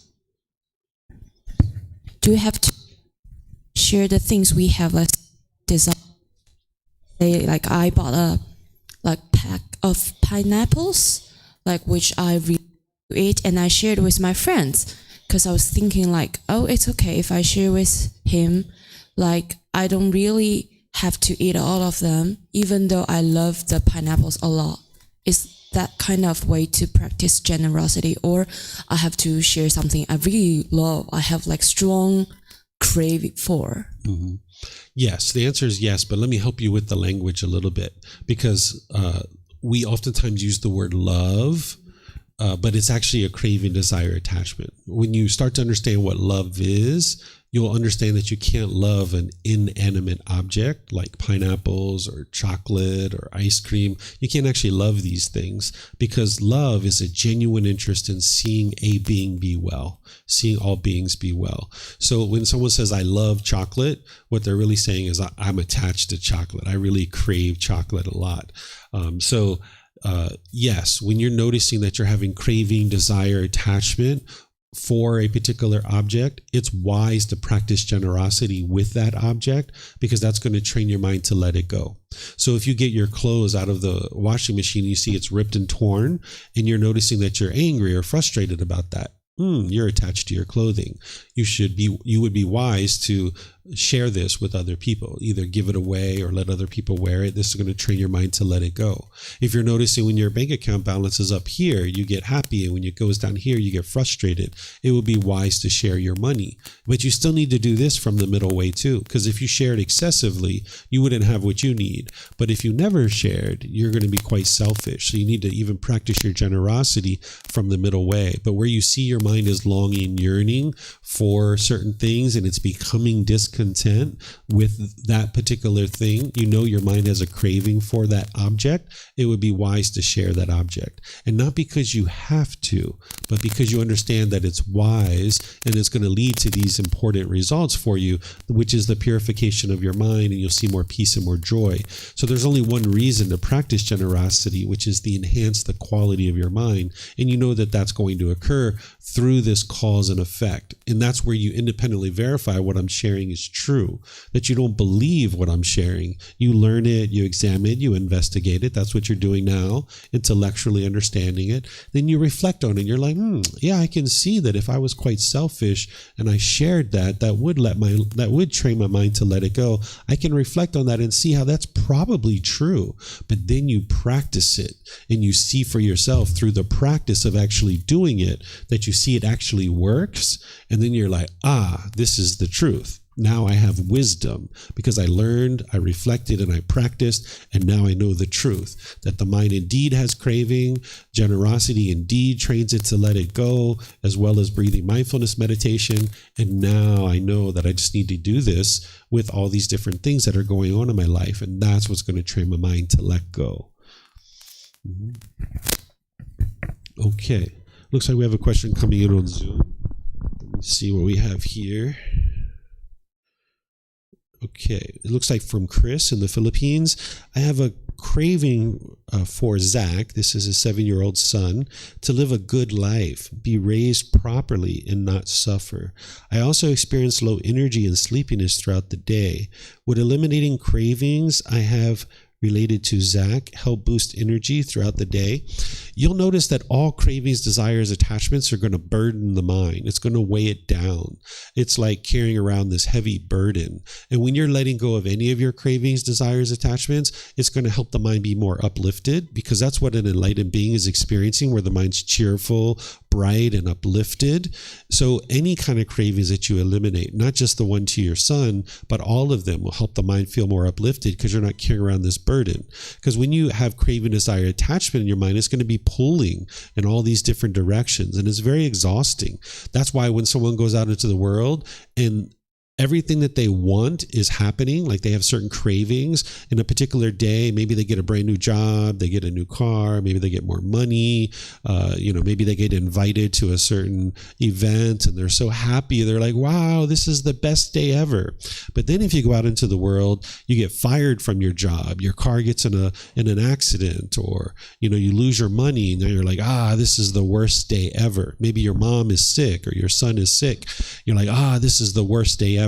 That's because the mind has craving, desire, attachment. It's wanting and longing, yearning for things to be a certain way. So it sees this as agreeable or disagreeable. But by the time you get rid of those cravings, desires, attachments, you just realize that there's impermanence in the world. When you go out into the world, every day can be a good day, because you're not longing, yearning for things to be one particular way, and you can only be happy when things happen that way. That limits your ability to have happiness in the mind, because you can only be happy if things are happening your way. So by the time you eliminate these cravings, you're not carrying around that burden of longing, yearning, and trying to force and control things to happen your way, because you only get pleasant feelings when things happen your way. You can just understand everything that's happening is impermanence, and now you can just navigate that peacefully. So it looks like we have another question here. I'm sorry, I can't pronounce your name. It may be Kari. Is it wrong that I sometimes feel sadness or anger? Does it mean I shouldn't be feeling these emotions at all? Or is it okay to feel them, but I just need to learn how to handle them in the right way? It's important to not think about the teachings of the Buddha as right or wrong. That's not what he's teaching you. He's teaching you to understand these natural laws and then navigate the world. So an unenlightened being will experience things like anger, sadness, frustration, and others. It's not wrong that you're experiencing that. It's just the state of the mind and what the mind's experiencing. By the time you get to enlightenment and you train your mind and you purify it of these pollutions, you won't experience those feelings. But you shouldn't think about it as wrong or right. It's just what is, that as long as these pollutions are in the mind, you will experience these feelings. But as you gradually diminish these pollutions, the feelings will diminish as well. You're not going to be suppressing your feelings or repressing your feelings. You're actually going to be eliminating, uprooting the causes and conditions that are producing these feelings. So when you eliminate the causes and conditions that are producing them, then you won't actually experience the feeling. This is why the understanding of Gotama is so important, because there's a cause and effect. There's an action and result. As long as the cause, craving, anger, and ignorance is in the mind, there's going to be the effect. So as long as craving, anger, and ignorance is in the mind, there's going to be discontentedness. There's going to be sadness and anger and frustration and all these other feelings. And that's not wrong. It's just the cause and effect. But when you uproot these out of the mind and it's no longer there, then the causes and conditions that are producing these discontent feelings are eliminated, so you won't experience them any longer. And that's through gradual training that you'll be able to experience that. Let's see, Chris, I have a craving to communicate, spend time with, and have a strong relationship with God. Can spending time before meditation, letting God know I am thankful for him and love him, help cut off the craving by fulfilling it? Chris, there's different things that you can do when you have a craving for a being. I wasn't planning to talk about this today, but obviously, there's other solutions besides breathing, mindfulness, meditation, and generosity. There's things like contemplation of death, and there's distancing the mind from the object and things like this. I know you've been studying for a while, so maybe we can take that question offline and I can help you understand it at another time about how to eliminate attachment to a being that you have, because you still need to be practicing breathing, mindfulness, meditation, and generosity, but there's other things that you can do when you have an attachment to a person to train your mind to not crave for this being to be permanent in your life. So we'll talk about that at another time. Let me see if we have anything on Facebook or YouTube. Okay. I'm not seeing anything on Facebook or YouTube. All right, so let me go to this next poison, because remember, craving is the longing, yearning, that if you get what you want, the mind experiences pleasant feelings. But if it doesn't get what it wants, it gets the painful feelings. And one of those things is anger that can arise in the mind. And there's lesser versions of that too. There's frustration, agitation, annoyance, even dislike. If you have dislike in your mind towards someone, that's coming from your own mind. Your mind is having a certain expectation. And when people meet your expectations, you like them. But when they're not meeting your expectations, you dislike them. Oftentimes people think when you dislike someone, it's coming from that person, but it's not. It's coming from your own mind, because your mind has an expectation. You want everybody to fit this mold. And when they fit it, you like them, but when they don't fit your mold and what you want or expect from them, you dislike them. So you can actually uproot this and eliminate it from the mind, where you can love everybody. You can have kindness and love for everybody. But as long as you have craving in your mind, you won't be able to do that. So that's why we talk about this one first. You need to be working on eliminating this through the Eightfold Path. But then, as your mind is not getting what it wants, and it's getting this bitterness and harshness and hostility, this aggression in the mind, it's just damaging your relationships, and it's burdening your mind. You can feel really exhausted after you've been angry and frustrated, or you've been arguing with someone. You can feel utterly exhausted, and you even damage your relationships when this is going on.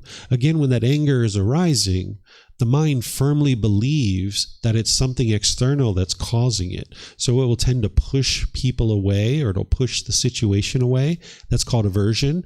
Or you'll be bitter, harsh, and hostile to people through your intentions, speech, and actions. Or you'll put your expectations on people and try to control them and force them to do things your way. The solution for this is to train the mind with loving kindness meditation and to practice loving kindness. What loving kindness meditation is it's a different meditation than what we did today, where you're essentially rewiring the mind to be more loving and more kind. And through gradual training and gradual practice, you'll be able to see that your mind gradually becomes more loving and kind. Because right now, depending on what your wisdom is, when you're experiencing certain contact with people and you're noticing your anger arising, you might be attributing that to them. And now you go down this well-worn path of anger and hostility. The bushes are pushed back, the stickers are pushed back, the grass is worn out. And you know where that anger and hostility leads? That path, it leads to broken relationships. And why keep going down that path? Because that path doesn't work. That anger and hostility is just burdening your mind and damaging your relationships. There's this new path that you can forge, and that's what the loving kindness meditation and practicing loving kindness will do for you. And that's why it's challenging, because you need to form this new path. You need to forge this new path. You need to get out your machete and start knocking down the bushes and knocking down the branches. And as you go down this path more and more, this becomes the well-worn path, the love and the kindness, because you start to understand this anger that you're experiencing in this situation.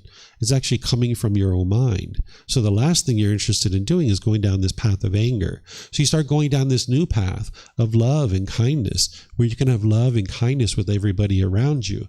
And now as you go down this path more and more, this becomes the well-worn path. This one overgrows, and now your mind doesn't go down that path anymore. So you essentially rewire your mind that when you're experiencing this anger and frustration, you know it's coming from your own mind. And instead of going down the path of anger, you arise this loving kindness in your mind.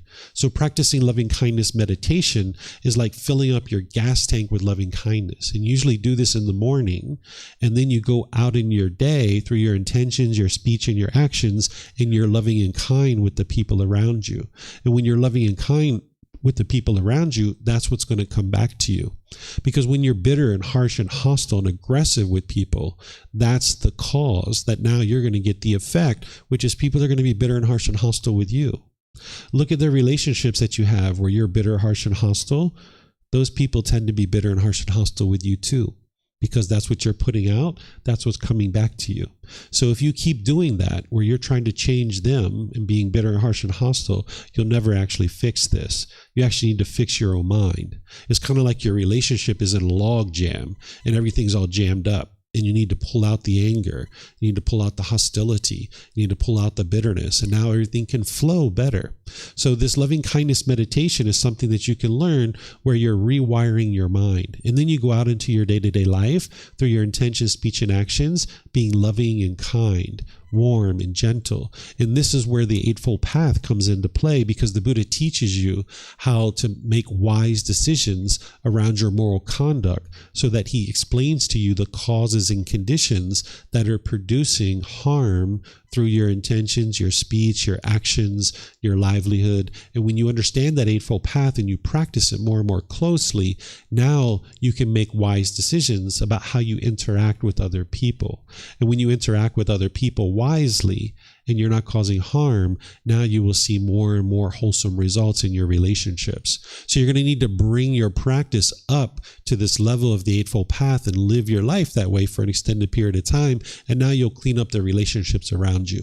So for example, when I was growing up, I had a lot of bitterness and harshness for my mom because I had a lot of expectations of her growing up, and she never met my expectations. I kept being bitter and harsh and hostile, kept trying to change mom.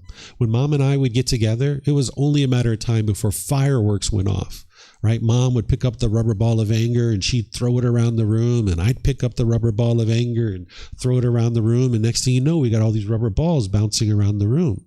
But when I started training my mind and doing things differently, then I started experiencing different results. Where in the past, when she would be bitter, harsh, and hostile with me, I would be bitter, harsh, and hostile right back. And now it's just fireworks. Where now, when I started training my mind, when mom would be bitter, harsh, and hostile with me, I would be loving and kind back. So I would say things like, Mom, I love you so much. And I know in the past I've been bitter and harsh with you, but I'm going to get off the phone and let you think about what you just said. And we'll talk another time, Mom. I love you. And I would get off the phone, where before I would argue and yell and holler at her, right? And that doesn't produce anything beneficial, right? So now I got off the phone with her, and maybe I didn't talk to her for 3 months or 6 months. And then eventually we start talking again. And then maybe we talk for 2 or 3 or 4 or 5, 6 months, and she'd be very lovely and very kind. But then eventually she'd be a little bit bitter with me. And then I'd say, Mom, I'm so sorry that I've done this to you in the past. I was not functioning well. I was angry. I was frustrated. I know I did this to you in the past, but our relationship is really important to me, and I'm interested in seeing us get to a better place in our relationship. I'm going to get off the phone and we'll talk another time. I love you, Mom. Bye-bye. Right? And she was like, whoa, like here she's bitter, harsh, and hostile. She was used to her son being bitter, harsh, and hostile right back, but all she's getting is love. Every time she's angry, she's just getting love back. And eventually, Mom transformed her mind. The last probably 10 years of her life, 15 years of her life, we never argued. We were never upset with each other. Where that wasn't the case all the time that I was growing up, all the way into my 30s, I was always bitter and harsh and hostile to Mom. But by the time she died, there was no problems in our relationship at all. We were always loving and kind with each other because she started being able to see that it was her mind that was angry. Her son wasn't angry anymore. But as long as I was angry, she couldn't see her own anger. So she didn't work on it to improve it. So I kept going around trying to change mom, and that's not going to fix things. You got to work on your own mind. And when you work on your own mind, then the people around you will start changing, because they can see that they're the ones that are having a certain problem because you've fixed your problems. You're no longer being bitter and harsh and hostile and argumentative. The last thing you're interested in doing is arguing with someone. When you're arguing with someone, this is your craving, this is your longing, this is your yearning. I am right and you are wrong, and now we're going to fight until death to prove that I am right and you are wrong. You're just damaging your relationships. The better thing to do is just to walk away. You don't need to convince people of things. You don't need to force and control them. That's the mind having craving for permanence. The mind wants everybody to agree with me. And when the mind is getting what it wants, where everyone's agreeing with you, you're happy. But when people don't agree with you, boy, is the mind angry or frustrated. And now it might be a fight to death with arguments to be able to prove who's right and who's wrong. But you don't need to live your life this way. You can choose to walk away from this and not argue. If someone's angry and bitter and harsh and hostile, that's not the proper time to talk. Nothing is going into their mind at that point. And if you're bitter and harsh and hostile and angry, that's not the proper time for you to talk either, because the only thing that's going to come out is anger and hostility, and it's going to damage your relationships. So you need to gain control over your mind to be able to be loving and kind. And one of the most loving and kind things you can do is sometimes just walk away.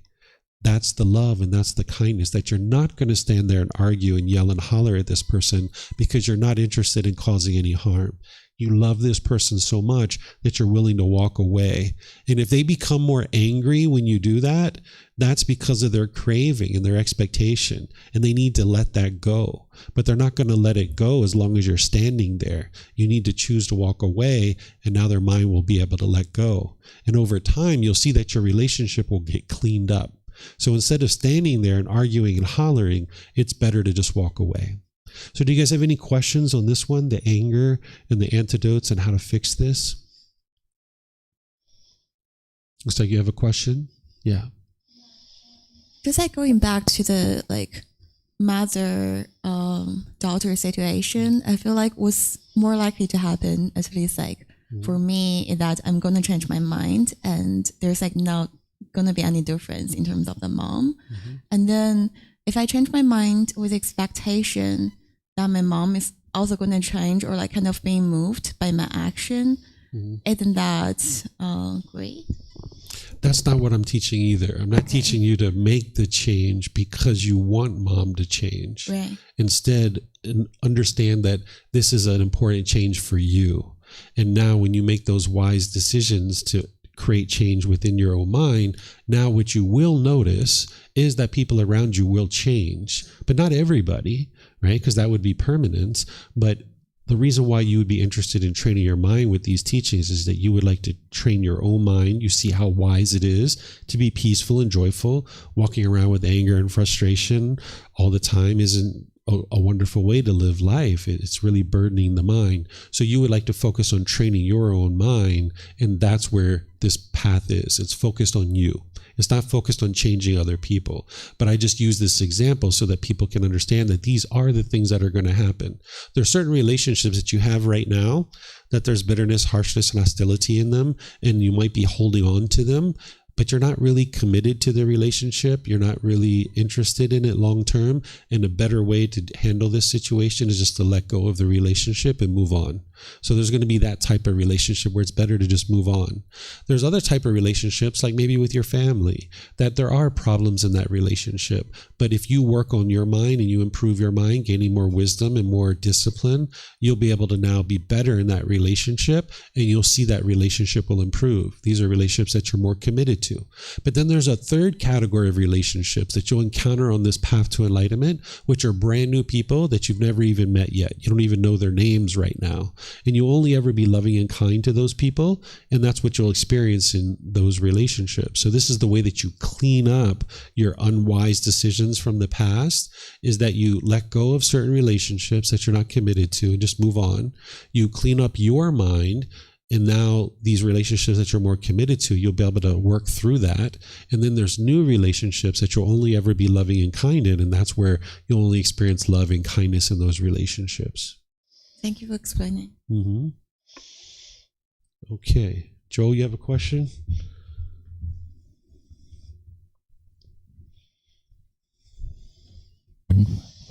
There are some therapies that are formed to release rage, or like punching or screaming or journaling or visualizing the person that did harm to you. Mm-hmm. There's also like, let's say, Muay Thai or sports that sometimes they parents put their kids as a form for them to not be feminine or to be more aggressive or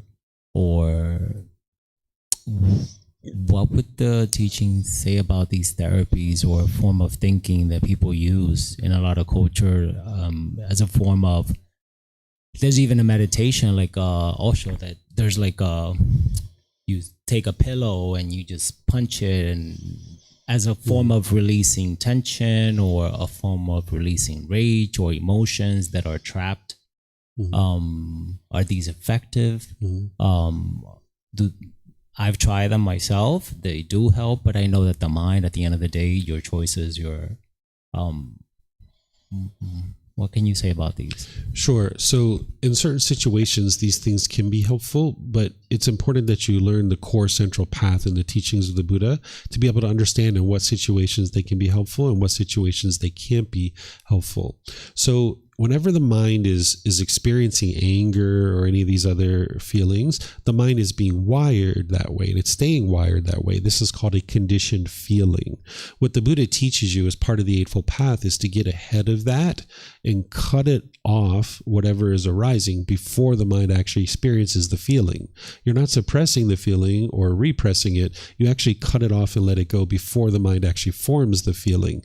It's called a conditioned feeling. So for example, if you look at the sun and you're noticing these pleasant feelings starting to arise, they're bodily sensations first, then the mind's going to experience the feeling. Or if you're watching the news and you're noticing these tingling sensations in the body coming up, and the chest is getting tight, the throat's getting tight, the face is getting hot, and you're feeling pressure in your skull, this is the early warning system alerting you that your mind's about to get angry. It hasn't formed the feeling yet. It's just a bodily sensation. And the Buddha is teaching you to cut it off and let it go there before it forms the feeling. Because as soon as the mind forms the feeling, it's going to continue to do that. It's forming a conditioned feeling. So if you cut it off as a bodily sensation, it's like preventing the feeling from ever coming into the mind. It's like if you were taking a boat from Australia to Indonesia, you would like to prevent the water from ever coming into the boat, because once it gets into the boat, you got a real problem to deal with. So you would like to cut off and let go of these cravings, desires, attachments that are producing those feelings and allowing the mind to continue to stay wired that way. So you can cut it off and let it go before that. But there's some cravings, desires, attachments that even with all this breathing, mindfulness, meditation, and generosity, training the mind to let go, that there's another way to eliminate your cravings, and that's to actually fulfill the craving, right? You can actually do it. So say, for example, I was really longing, yearning to go to the Philippines, and I've never even been to the Philippines. Well, I can cut that off and let it go, and realize like, hey, I don't have enough money. I can't afford it. I'm not able to go. And you can cut that off and let it go, and that'll eliminate your discontent feelings because you never went to the Philippines. Or you could just go to the Philippines. Just go, check it out, look around. And now once you've been there, it's like, all right, been there, done that. I don't need to go anymore. But you need to watch the mind, because the mind can crave. Now I want to go to Tokyo. Now I want to go to Beijing. Now I want to go to, Vietnam or somewhere else. So you can fulfill a craving.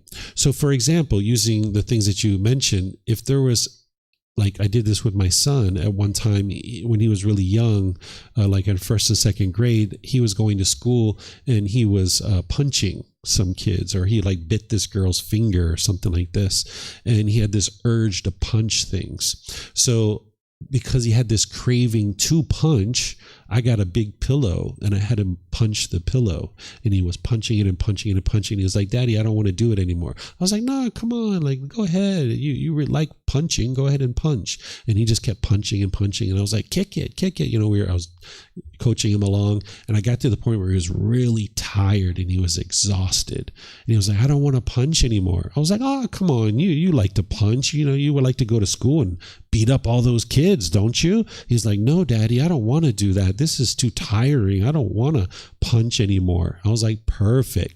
That's the way that would be wise, is don't punch anymore. So he extinguished his craving by doing it.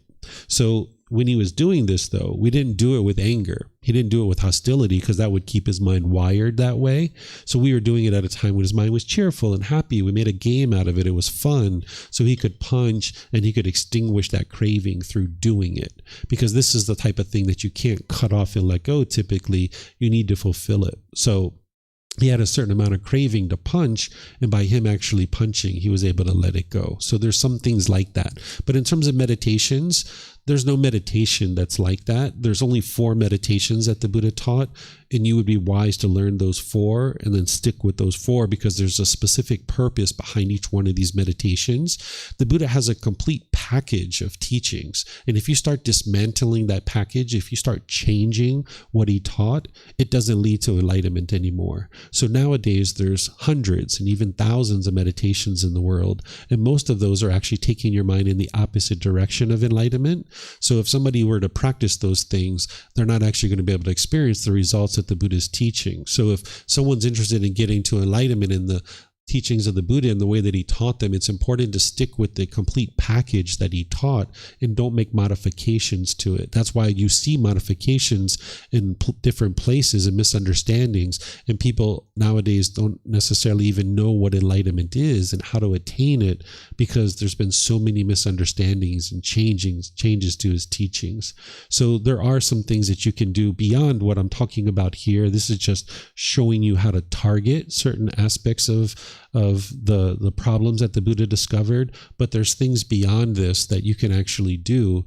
This is just kind of really honing in on a specific part of the mind. But that's why I mentioned the Eightfold Path is that core central teaching. This is just kind of picking out some of the real targeted things that are targeting the mind. But there's teachings beyond this. It's not just these things that are going to lead to the improvement to the condition of the mind. Okay. I don't see any other questions anywhere. Okay, so let's get to this last one, because now if you're starting to understand that the craving, the longing, the yearning is producing the painful feelings, and now the mind becomes angry and bitter and harsh and hostile, and it's damaging your relationships, and you start to see how unwise this is for the mind to continue to do this. The reason why the mind is doing all of this is because of its ignorance, because of its unknowing of true reality, because of its lack of wisdom, its misunderstanding, that it has confusion and misperceptions about how the world truly works. So even though we call it craving, anger, and ignorance, it's because of ignorance that the craving and anger continues in the mind. The mind is unwise to true reality in the way that things truly work.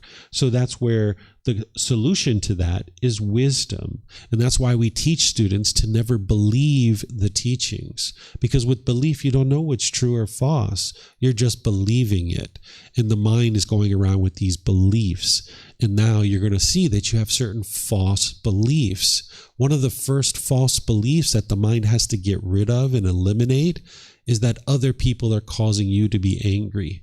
As long as you walk around with that false belief, and you lack that wisdom to see that it's your own mind that's causing these feelings, you'll never be able to purify the mind. You'll never be able to get to enlightenment, because it's not other people that are causing you to be angry and frustrated and annoyed and all these other discontent feelings. So belief doesn't lead to making wise decisions. What leads to making wise decisions to thus produce wholesome results in your life is wisdom. So that's why the Buddha teaches you to investigate his teachings, examine his teachings. He never said, just believe me.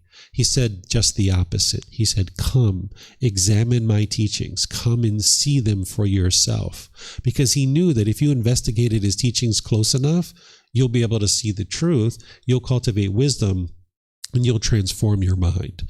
So cultivating wisdom in the teachings of the Buddha is to learn things like the three universal truths, the Four Noble Truths, the Eightfold Path, the Five Precepts, the Brahma Viharas, the natural law of Gotama, the 7 factors of enlightenment. You're going to need extensive meditation training, and you're going to need to know the 10 fetters. These are the core central teachings that you typically focus on at the very beginning. And this is what I focus on at the beginning of this program. This group learning program is 7 months long, and the first kind of 2.5, 3 months is focused on these types of teachings, because that's the foundation that a student needs. And if you haven't been learning this entire time in the program, it's okay. You can learn through the recordings that I have. I also restart this program every 7 months. There's also classes every month, courses that I teach Monday through Friday, the very first week of every month, where you can gradually learn these core central teachings to be able to get started on the path to enlightenment. As I mentioned, all these books and resources are available for you at no cost. You can download this first book from our website for free. You can take it and go print it yourself. You can get printed versions here by just reimbursing us for the printing costs, or you can order it on Amazon. The best place to start would be the first book, because that's where you're going to start learning these foundational teachings and other things as well. But you need to be sure that you're never believing anything. You're learning, reflecting to independently verify, and you're practicing. That's what's going to arise wisdom and help you to now be able to awaken to those natural laws, to be able to see the truth for yourself and navigate the world peacefully. Because it's a real struggle, and it's very difficult to live in a world that you don't understand. And that's what the mind's experiencing when it's having stress and anxiety and all these other feelings. So do you guys have questions on this particular pollution, this poison? Anything you'd like to ask? Okay, I don't see any questions anywhere. You have something, Eamon? Sure.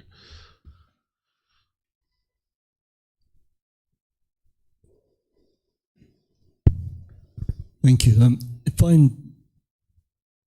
If someone is treating me unfairly or unjustly or cruelly, and my response is one of anger or sadness, and if I accept that it's just my mind that has created that sadness and upset, based on the natural fact of impermanence. When my life is okay, there's nothing much happening, no one's giving me a hard time, got enough money and food and stuff, is it my mind then that says, oh, that's okay? You said, is it my mind that then says that's okay? Yeah, like my mind would say that, oh, I'm being treated harshly, someone's treating me wrong, or someone's stolen from me, and I feel anger and frustration. It's my mind developing. It's just my mind saying that has developed that frustration and upset. Whereas if no one's stealing from me, I've got food in my fridge and I have enough money in the bank, is it my mind that goes, oh, well, yeah, life's okay as well? Does it work the other way? Or I don't mean to be ecstatically happy, like, you were describing earlier on, that kind of early love affair when people fall, as they say, madly in love. Mm-hmm. I don't mean that kind of thing. I mean just the plain kind of baseline sort of, life's okay. I'm trying to work out if my mind can conjure up feelings of sadness, unhappiness, bliss, and love. What happens when life just chugs along? Is that my mind again, or?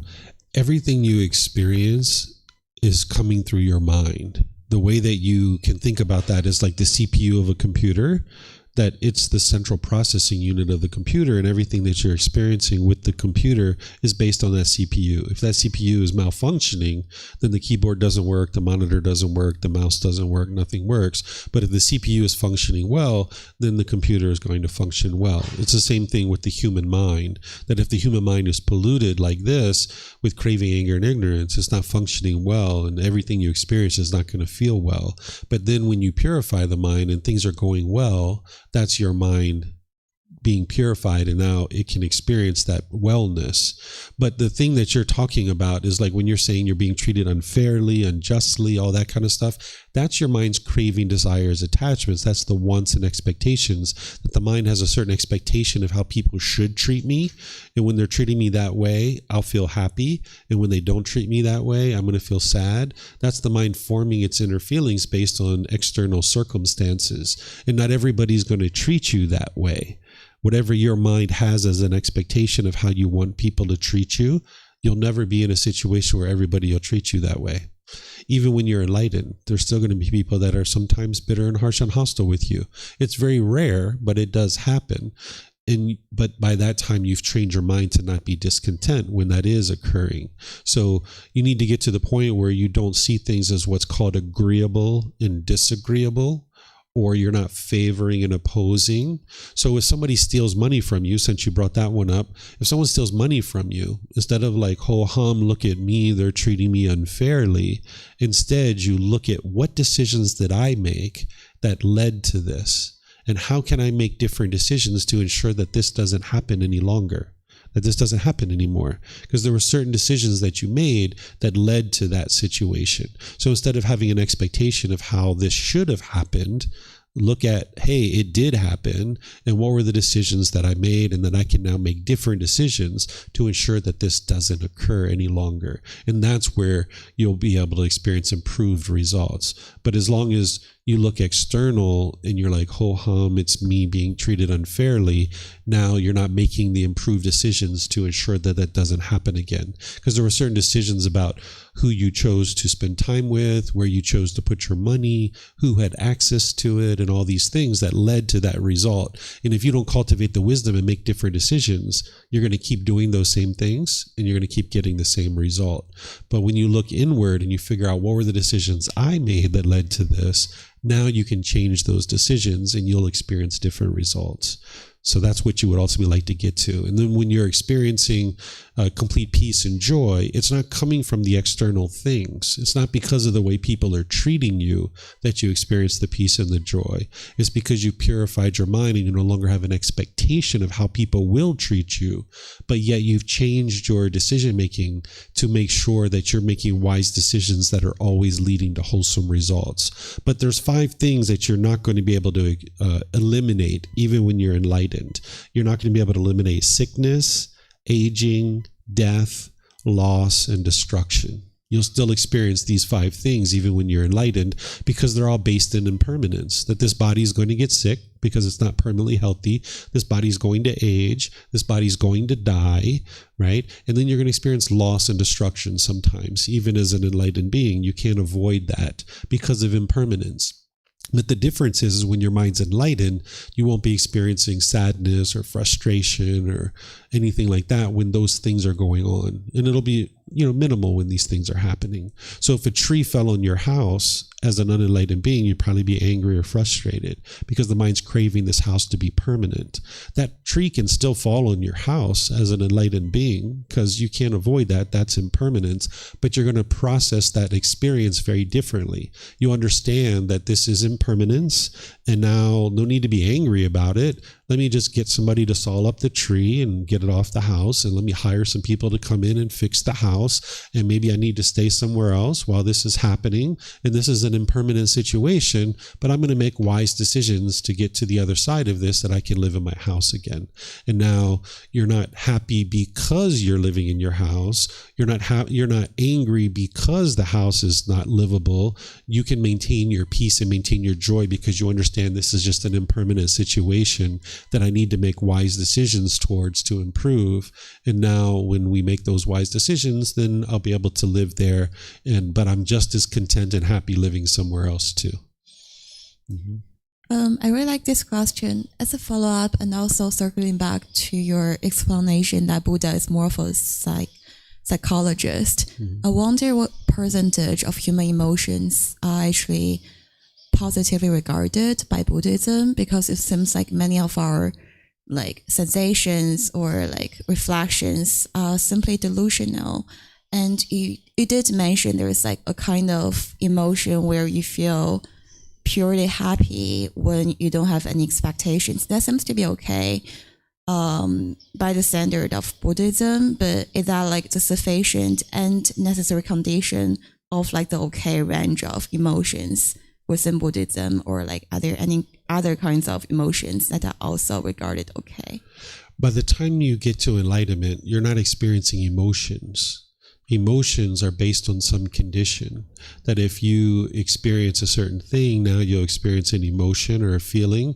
By the time you get to enlightenment, you're experiencing unconditioned mental qualities. Feelings and emotions are conditional. Based on some condition, you're going to experience a feeling or emotion.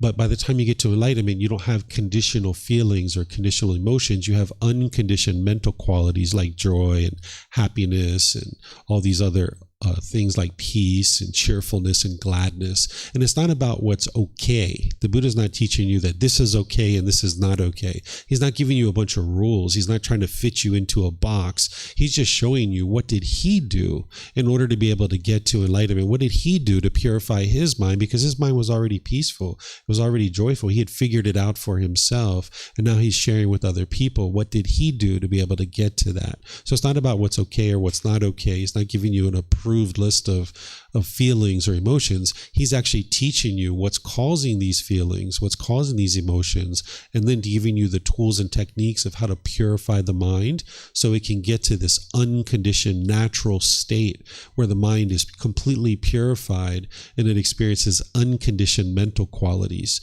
One of the ways you can think about it is if you had the sun and you had clouds in front of the sun, you're not going to be able to feel the rays of the sun. The sun's there, but you can't experience it because the clouds are in front of it. But when you peel away those clouds, the rays of the sun can slowly start shining through. So while we talk about it as attaining enlightenment, one of the ways you might think about it is the mind is already enlightened. All you need to do is get the pollutions out of the way. And as you get those pollutions out of the way, the rays of that enlightenment will slowly start shining through. And you'll start seeing more and more qualities of enlightenment shining through as you're making your way to it. And by the time you get there, you won't be experiencing the up and down of conditional feelings and emotions any longer. You'll just be experiencing where the mind is naturally uplifted and bright and radiant and cheerful and joyful in all situations. Are emotions clouds? And in this cloudless ultimate state, is a person deprived of all kinds of emotions? I didn't hear the first part. Can you say that again? Are emotions clouds?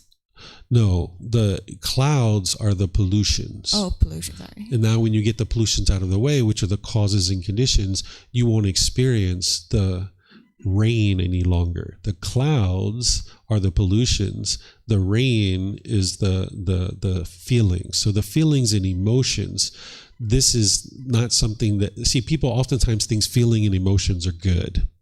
They think like, wow, when I feel happy and excited, I really like that. And they might think that their sadness or anger is somehow helping them. But the sadness and anger isn't helping you. It's just making your life more difficult. And even the happiness too, the conditional happiness. What conditional happiness is that when this condition is met and this condition is met and this condition is met, this condition is met, then I'll be happy. If my mom and dad do this, if my boss does this, if the weather is this, if my bank account is this, if I have this kind of house, this kind of car, then I will be happy. So that means your happiness shrinks because it's conditional. And all those things can't be true all the time. What the Buddha is guiding you to be able to do is get to this unconditioned happiness, this unconditioned joy. Because if you allow your mind to have conditional happiness, which is only temporary, then that means it's only a matter of time before you get to the painful feelings. So for example, if you get so excited with that brand new job that you got, and you're so excited, it's a brand new title, money, new office, wow, it's a great company, you get so excited about that, and you experience that pleasant feeling of happiness and excitement. Well, 5 years later, when they lay you off, or they go out of business, or they fire you, you'll be angry. You'll be sad and frustrated because that condition is no longer met. And now when it changes, you're going to be angry or frustrated. But if you can get to the point where it's like, sweet, I got a new job. This is excellent. Now you can enjoy your new job. You can enjoy it, but without conditioned pleasant feelings. And your mind can be bright and cheerful and uplifted at all times. And then when the job is finished and they fire you or they lay you off, you're like, well, of course, this job isn't permanent. I can't have this job permanently. But because you didn't base your feelings on the job, when the job is no longer there, you can maintain your happiness. So the way you're wording that is you're being deprived of feelings. That's not actually the case. That's from the mindset of these feelings are somehow good and I should want these feelings because they're somehow benefiting my life. But instead, you need to be able to see the danger in these feelings that is causing the mind to go up. And if the mind's going up based on some condition, that means when the condition is not met, it's going to come back down. It's only a matter of time. The painful feelings are waiting for you right around the corner. But if you get rid of all of that, if you get rid of these conditions, craving, anger, and ignorance that are causing that up and down, now your mind can just always be cheerful, always bright, always uplifted. The mind will be permanently happy, but it's an unconditioned mental state, not a feeling that you experience in the unenlightened state. Okay, so to clarify, the clouds are the pollutions and the emotions are the rains. Our end goal is to let go of the clouds, but allow the rains to exist and be unconditionally happy, rain or shine. In this analogy, you won't experience the rain. The rain's not going to happen because the causes and conditions that are producing the rain doesn't exist any longer. Okay, but the rains are still going to exist, or not in this analogy. Well, okay. So by the time you get to enlightenment, you won't have sadness and anger and frustration, and you won't have conditional happiness. You're going to have unconditioned happiness, right? So I'll give you something else. So what people call love is actually not love, typically. It's actually craving, desire, attachment.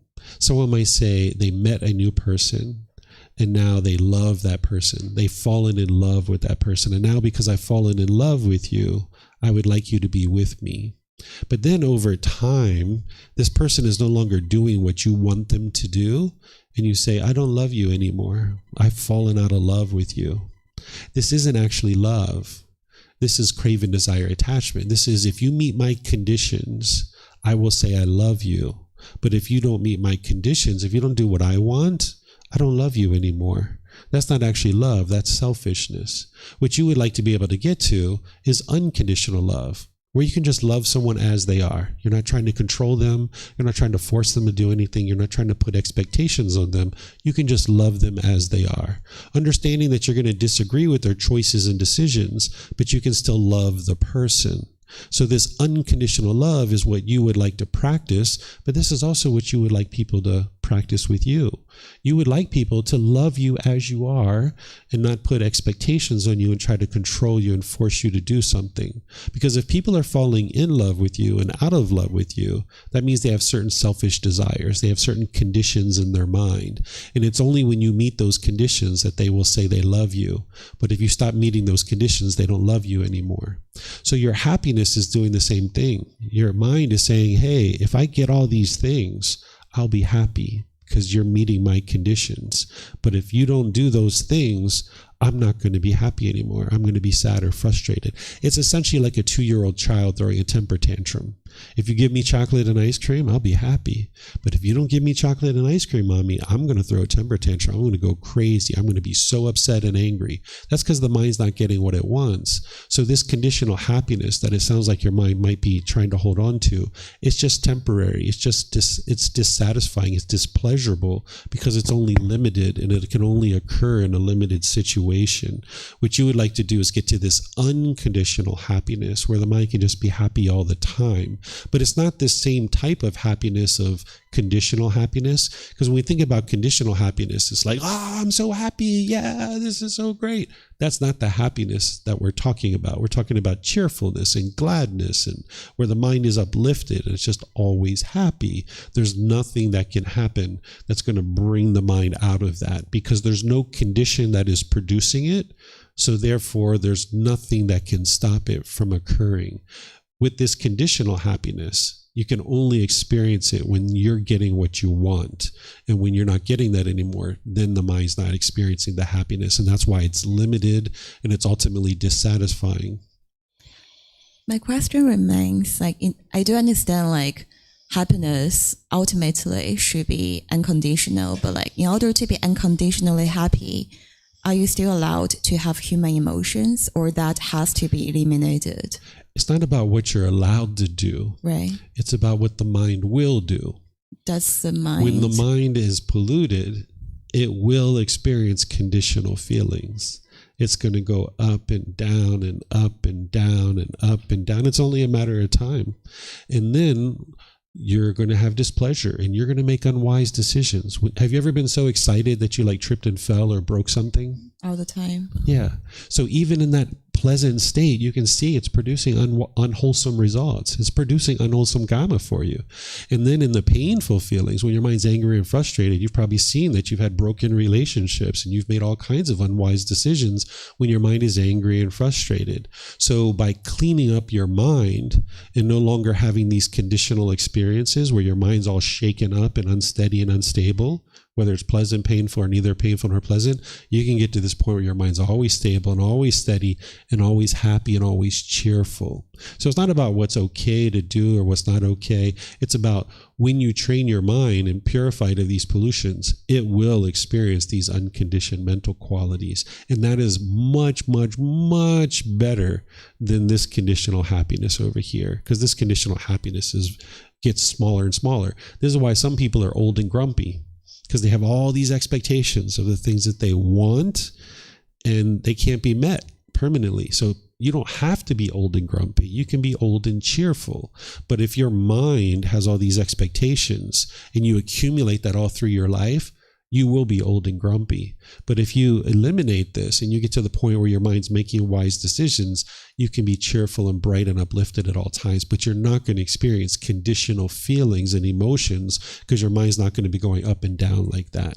It's just going to always be cheerful and bright and uplifted. Okay, thanks. Mm-hmm. All right. So just to kind of summarize all of this and end our class, is what we've been talking about is the three poisons or the three unwholesome roots or the three fires. This is craving, anger, and ignorance, or the unknowing of true reality. Some people call it greed, hatred, and delusion, or confusion, desire, ill will, and confusion. This is causing the mind to do that up and down, right? There's antidotes to this, which are the exact opposites. Generosity is the opposite of craving, because craving is holding on to things and the mind's going to become quite selfish. Generosity is living open-handedly and giving and sharing with other people.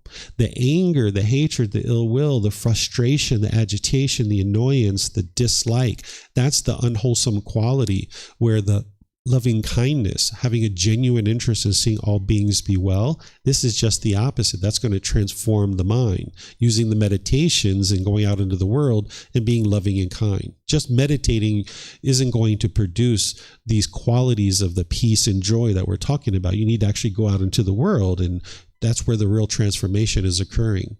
And the reason why these discontent feelings are all happening is because of the craving and anger, but it's the ignorance or the unknowing of true reality that keeps that stuff in the mind.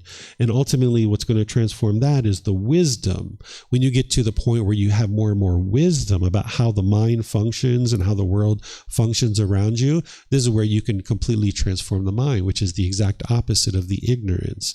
So the generosity, loving kindness, and wisdom, you're gradually bringing that up more and more in your life, and you're gradually bringing down the craving, anger, and ignorance. And now as you're purifying the mind of this, more and more you're making decisions through generosity, loving kindness, and wisdom, and that's what's going to produce the wholesome results in your day-to-day life.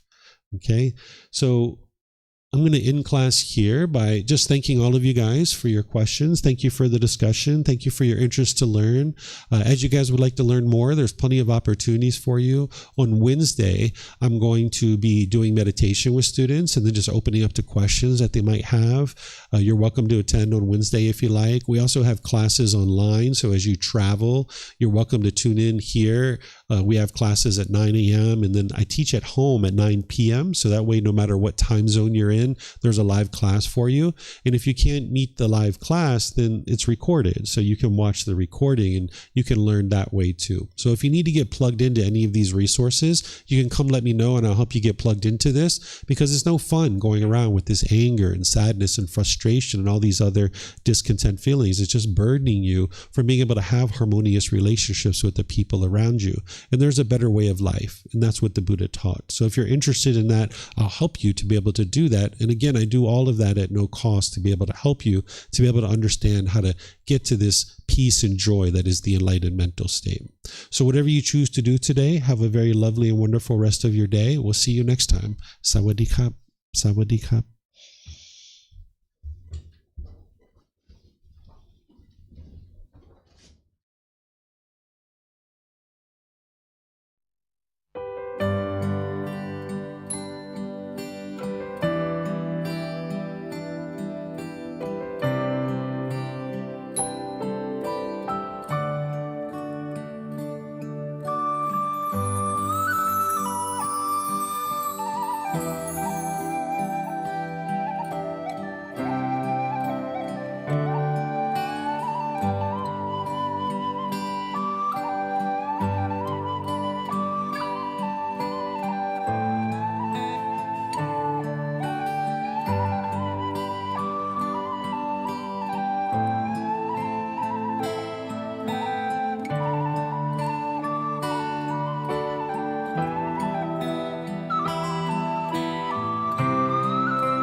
Thank you again for watching.